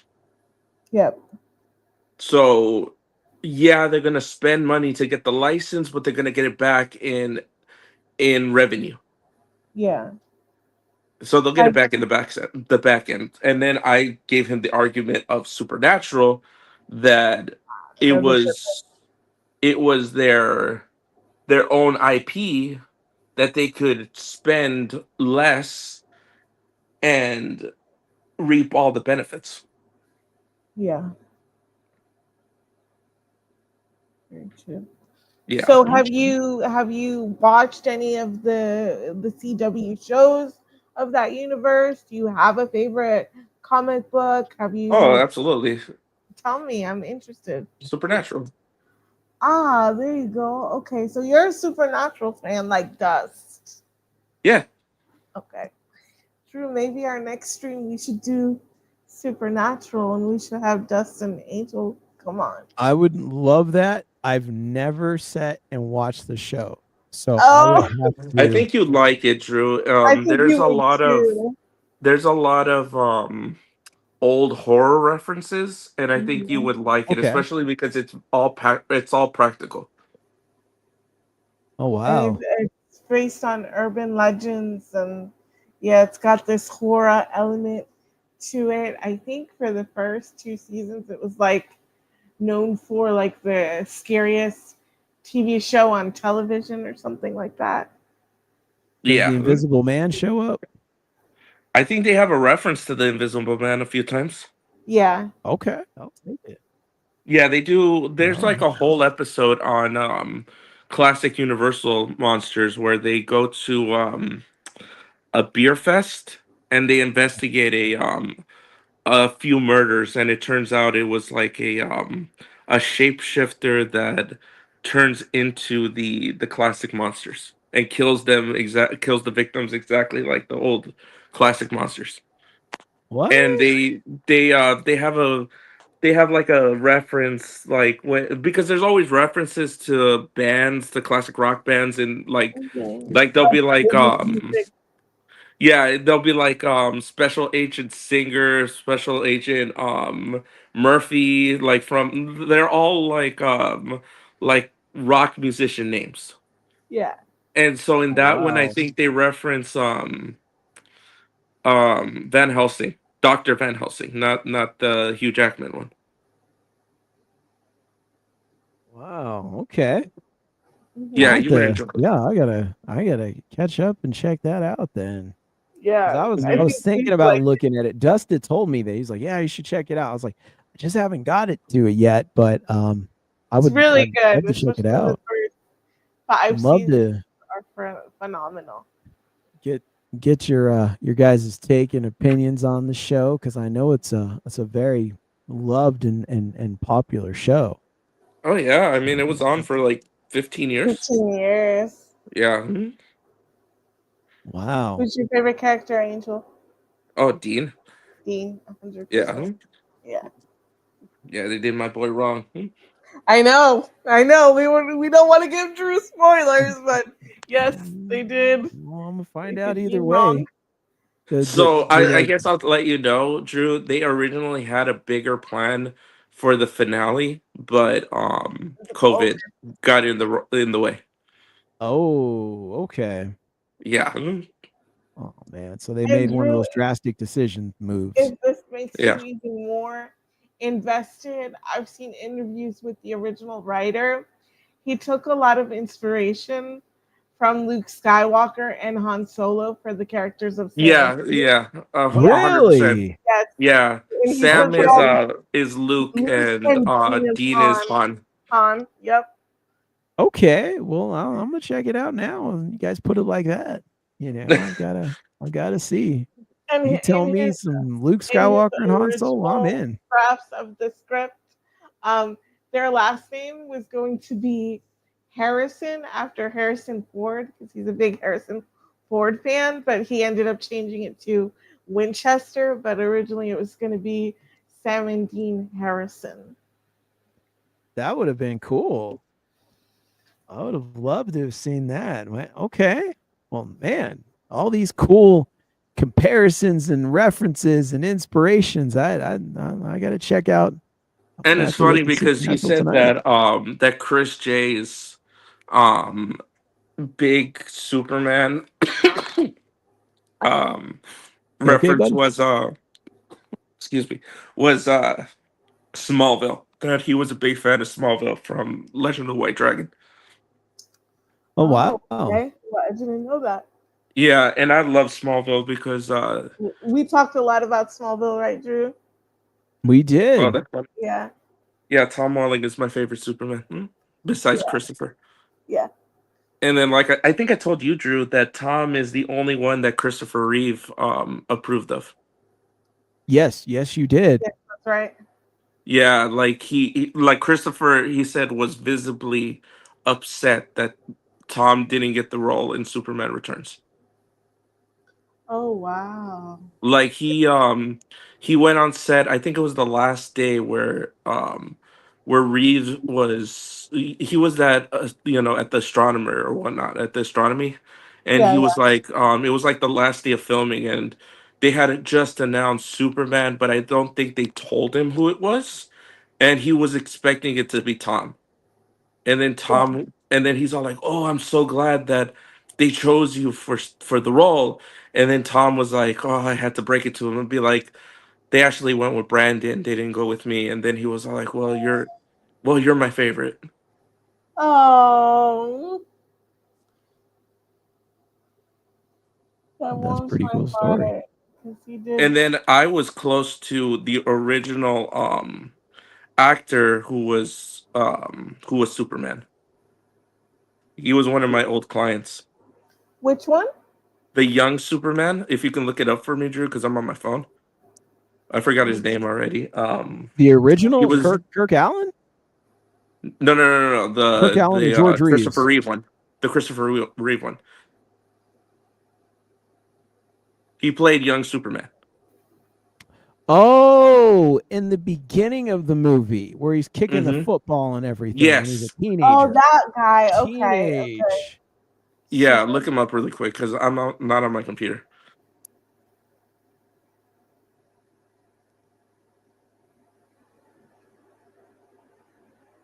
Let's see. I know what you're talking about. Yeah, he was on the convention scene for a little bit. Mm-hmm. He was always upset because they dubbed over Christopher's voice instead of his. Okay. Hmm. And before Tom, I liked him because I like the young Superman. I like the look of Clark Kent. Mhm. Mhm. I definitely like yeah, that was like our first origin story for Superman that we got through Clark. And I was telling Drew, like, I grew up with Smallville. Like, I think I literally started watching that show when I was like 12, 11 or 12. And I grew up with that show. I have mad respect for Christopher Reeves and Have you you know. seen Rosenbaum's podcast? Oh yes, I follow him. I love Rosenbaum's I like podcast. when they talk about Smallville, and like I love that episode where they talked about remembering lines, because he was always like, Tom, I don't know how the hell you did it, because He was the you lead. Yeah. like there were times that you were exhausted and I was worried about you getting home. Like, how did Mhm. you have time to know all your lines? And he's like, dude, I had no lines. And he's like, wait, what? And he's like, dude, you fed me all my lines. He's like, you had all the lines. You're the villain. You have to feed it to me. So, like, you would have your exposition, exposition, exposition. And I'd be like, so what do you mean? And then you go into your monologue, and then I'd be like, oh, I see. He's like, yeah, I didn't have a lot of lines to memorize. Yeah, I love Rosenbaum's podcast. He seems like a cool guy.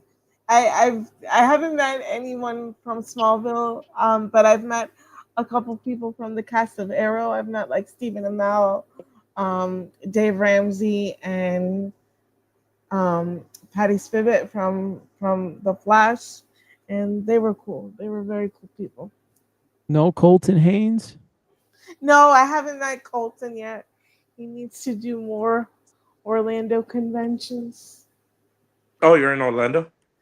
Oh yeah, I probably shouldn't have said that on stream. Eh, Oops. it's all right. Nobody heard it. Nobody heard that. Well, Orlando's a big city. Yeah, I mean, it's practically theme park, Yeah, pretty much. Yeah, pretty much. because that's all I've been to. No, I lied. I just went to Fort Lauderdale. No, I before I'd only been to Disney World. Oh really? Yeah, Yeah. No, and Colton Haynes. Waffle Yeah. House. You guys have Waffle House? Yes, we do. We do. We have Waffle House out here. Oh, dude, I love Waffle House. We don't have nothing like that. We have the place you want to come to, and we have Waffle House. Oh, I Casa got my Bonita. card. I got my card from there. Casa Bonita. Yeah, I got my I forgot to tell you. I got my founder card. Hold on. I cover my name. Yeah. Nice. Oh wow. There you go. Yeah, dude, I got my founder card. I forgot about that. You have to come out here to go check it out. I Yep. have to. I want to sit in the Cartman chair. They got it. You got to come out here, and then you can go to Waffle House in the morning. They got them Yes. all over the place out here. Yeah. Same with me. And then they're supposed to do Tekken wants to do a stage at Waffle House. Oh. Really?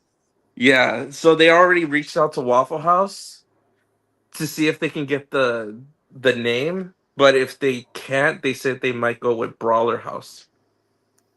Brawler. I'm not gonna lie. Waffle House has some really good waffles. I haven't had them in years. I think the last time I was at a Waffle House, I was probably 28. Time to take Luke for some breakfast. Yeah, I'm 42 now, so I mean, shoot. I mean, you're not AARP yet, so. I am part of AARP. Oh, are you? Yes, I do have a card. Yeah, I've got one. Oh, there you go. So there you go. I'm part of the ARPP club and doing the whole thing. I might as well Okay. put Life Alert on my phone. That actually came up at a doctor's visit a couple times. So Oh, Jesus. yeah. Hey, mobility gets weird. Everybody wants to give you Life Alert. So hey, what can I say? I still want to meet Michael J. Fox before he's not doing cons. You know what? You better get your tickets for Stanley's Kamikaze back home in California. Oh, is he because, going to be here this year? He might be here. I know he was there last year with Christopher Lloyd. Yeah, he was. But I'm not sure if he's going to be there. I do want to get a picture with him. If he's there this year, you don't want to miss it.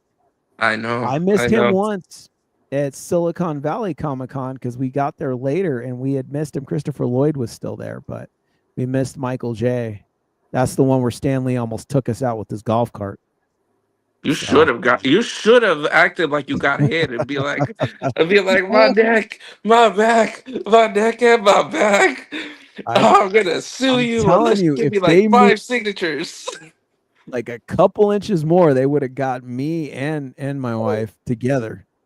It was they barely hit the brakes because the guy was taking off trying to get Stan back to the hotel. He was, and you see just jump in the back because he clicked the brakes, and we were standing right there, and there he was. There's Stan Lee. I'm Oh telling my you, god. dude. I'm telling you, you need to do like you're just like that barber from Coming to America where he's The like, Martin Luther King, the yeah, King the Martin Luther story. King. He hit me in my chest, and I look up, and it's Dr. King. Oh man, yeah, I am the barber from Coming to America. I love that guy too. Yeah, hit me right in my chest. Yes, he did. Martin, they call him Martin Luther the King. Yeah, that was Yeah, the Martin best Luther part. King. Martin Luther the King. Yeah, I'll That's- never forget that, man. That movie, that first movie was Oh, did you see just the so sequel? great. I would not even venture down that alley because I said, "Well, who's in it?" And they said Leslie Jones. I said, "No, thank you." You didn't like her in Ghostbusters? Sacrilegious. N- No, no, they ruined Oh, my Ghostbuster childhood forever, You didn't like the forever. queef scene? No, That's they how they ruined started the movie. Ghostbusters. Drew with a queef scene. Oh, they're farting and stuff. Oh my gosh! See that's why. See, Bill Murray, Ernie Hudson, Dan Aykroyd, Harold Ramis, Annie Potts, Rick Moranis all Oh, got I love together, Eddie and Potts. William Atherton and Sigourney Weaver all got together and made a masterpiece that cannot be replicated or duplicated or in any form. And now they tried and try, but it just won't happen. I As did Ernie like the Hudson. two new movies. I gotta admit, I did like the two new movies, but I like the one before Frozen Empire better. Yeah, I thought Frozen Empire was better. Um, No, no, I no. I just like the one before, the one with Ramis as oh, Ghost. Afterlife. Afterlife. Yes. Okay, yeah. I watched both those movies for the original cast. To do what they do, and that's kind of where I leave because I don't see anybody picking up the Ghostbusters as a new team that I could really, really buy and get into. To say like, yeah, these guys, I'm like, I don't, not yet. It's not definitely not those kids. I do like Paul I'm Rudd. like Paul Rudd was great. Paul Rudd. If you had taken him and put him with a Ghostbuster team that was his age that could do it up, I could probably get behind that. But they decided not to do that. That was the bummer. But anytime I see the original guys put on the jumpsuit and lock on those proton packs, I'm always game to see them do that. And when Ernie Hudson, when I got to meet him, he had his jumpsuit on and he was cool as cool can get. So I get to see him again this year out here. He'll be here July. So with Bruce Campbell. And did I lose Angel? Yeah, Bruce Campbell will be there. So I think so. it's like, are you a Ghostbuster fan, Pyrabelle? No, I'm not. Have you seen the original Ghostbusters? A long time ago, like when I was a kid, yeah. That is another classic we are doing a review on because that Okay, movie I'll add it to my changed list. everything. I'll add it Luke's to my middle list. name is Egon for a From reason. there, okay. Yep. Egon. Okay. Yeah, I'm not. Yeah, I mean that the Ghostbusters I mean, when I grew up, the original cartoon show was still being made. They still had several seasons, and Ghostbusters Mania was hot.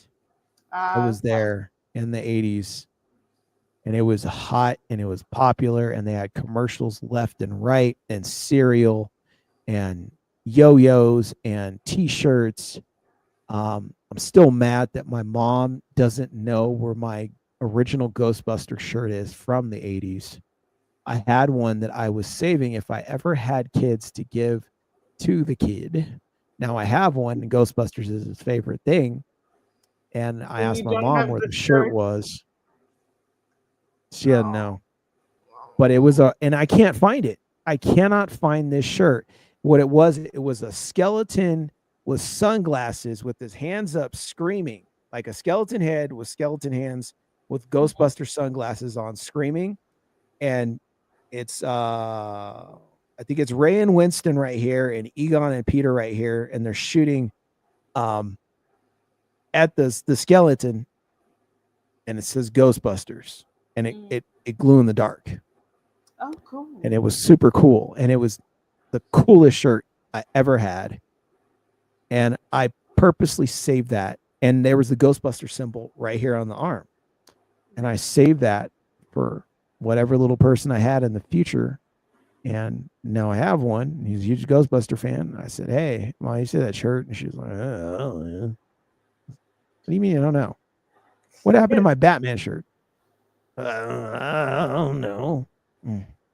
Oh, I couldn't hand him the stuff that I actually has saved. I was like, "Where's my Batman lunch bell?" I don't know. Everything was gone, so yeah, I was bummed out. But me and Ghostbusters were like this, just like this. I mean, we are super, super tight. I have when Mattel got the license to do the first ever movie action figures of the characters, because all the action figures back then were all from the cartoon show. They never had any from the movie until Mattel got the license back in, I think it was in 09 or 08 or something like that, maybe 10. And I bought every single figure, every single one. I even have the hard to find, like secret release ones, all that stuff like that. I have all of them.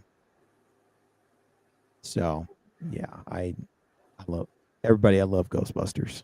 So, and I got a big Ghostbuster package coming out around Christmas, Halloween, Christmas, Thanksgiving, around there when it comes for the HasLab release stuff. So I don't miss it, but I got to get a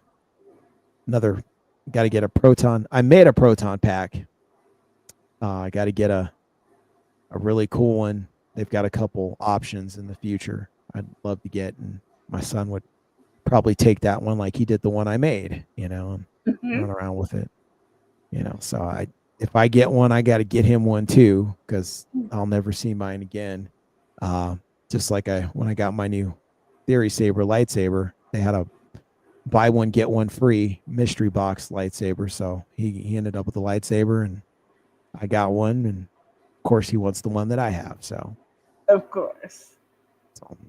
And that didn't work out too good. So now I gotta go back to the drawing board and figure that part out. But what can I say? Hey, You're a good dad. That's what you could say. You gave it to boy. Luke. But this was so fun, Drew. Thank you for inviting me. Yeah, Thank you for having me. of course. This was a blast. And let's definitely do it again soon. Yeah, no, soon, soon, soon. I'm thinking very soon. I'm thinking, what are we in June? Let's give it a couple weeks. You can check out some stuff. What do you think? And then you come back. Yeah, I'll definitely. If you get it done sooner. So, like, let's say you see Alien tonight as an example. Give it 2-3 days. We're gonna come back and do it. Okay. That's how we're gonna play it. You see Alien, The get with first me. one. Yep. And then if you like it, you watch the second one, and then we're gonna do a show, and then after that, your next homework assignment is Ghostbusters. Okay. Okay. So it's Sounds 1, 2, good. 3. Okay. Sounds good. All right. Well, thank you, Miss or Lady Pyrabelle. Let's put some respect on your name. I like that. Lady Pyrabelle. Lady Pyrabelle. That should be your name. Lady Pyrabelle. I came up with it first. I'm just kidding. Lady Pyrabelle. Thank you for coming on the Thank you for show. having me. I'm glad you came. You are fantastic. You should be doing this more often and letting people see your talents. But hey, what do I know? But I think it's a good idea. Thank you everybody for coming, for being great and gracious, commenting, putting questions out there, everything. It's just fantastic. And we will be doing this live again, and Pyrabo will be here ready to hang out with Sigourney Weaver and go chase an alien next time we get together. Yeah. Okay, you guys stay awesome. Be safe. Say your prayers. Eat your vitamins. You know, be safe out there. Love on your family. Know what's important the best you can. But if you take a chapter out of my book, live hard, be free, and always, always be dangerous. Wherever you go. There you Safely go. dangerous, respectfully dangerous. I'm not saying do anything crazy. Respectfully, live life full correctly. And that is being dangerous. And that is why I am called Your Danger. Because I've always lived that way and been lucky to be alive after many things. So come at it hard, guys. Have a good day. Have fun. And thank you guys for everything. And tune in next time. Thank you, guys. Same danger time, same danger channel. Thank you. Go ahead, Pyrabelle. Tell the people. Thank you, guys. Thank you guys for showing up, listening to our comic book talk. I appreciate the support. This was fun. Thank you again, Drew. You are a wonderful host. I really enjoyed myself. You're a wonderful host. No, you are. This is all you. Oh, this is you. All right. Well, I'm just here. We'll agree to disagree on that one, but this was fun. Have a good night. God bless, and thanks. Stay awesome, everybody. Bye.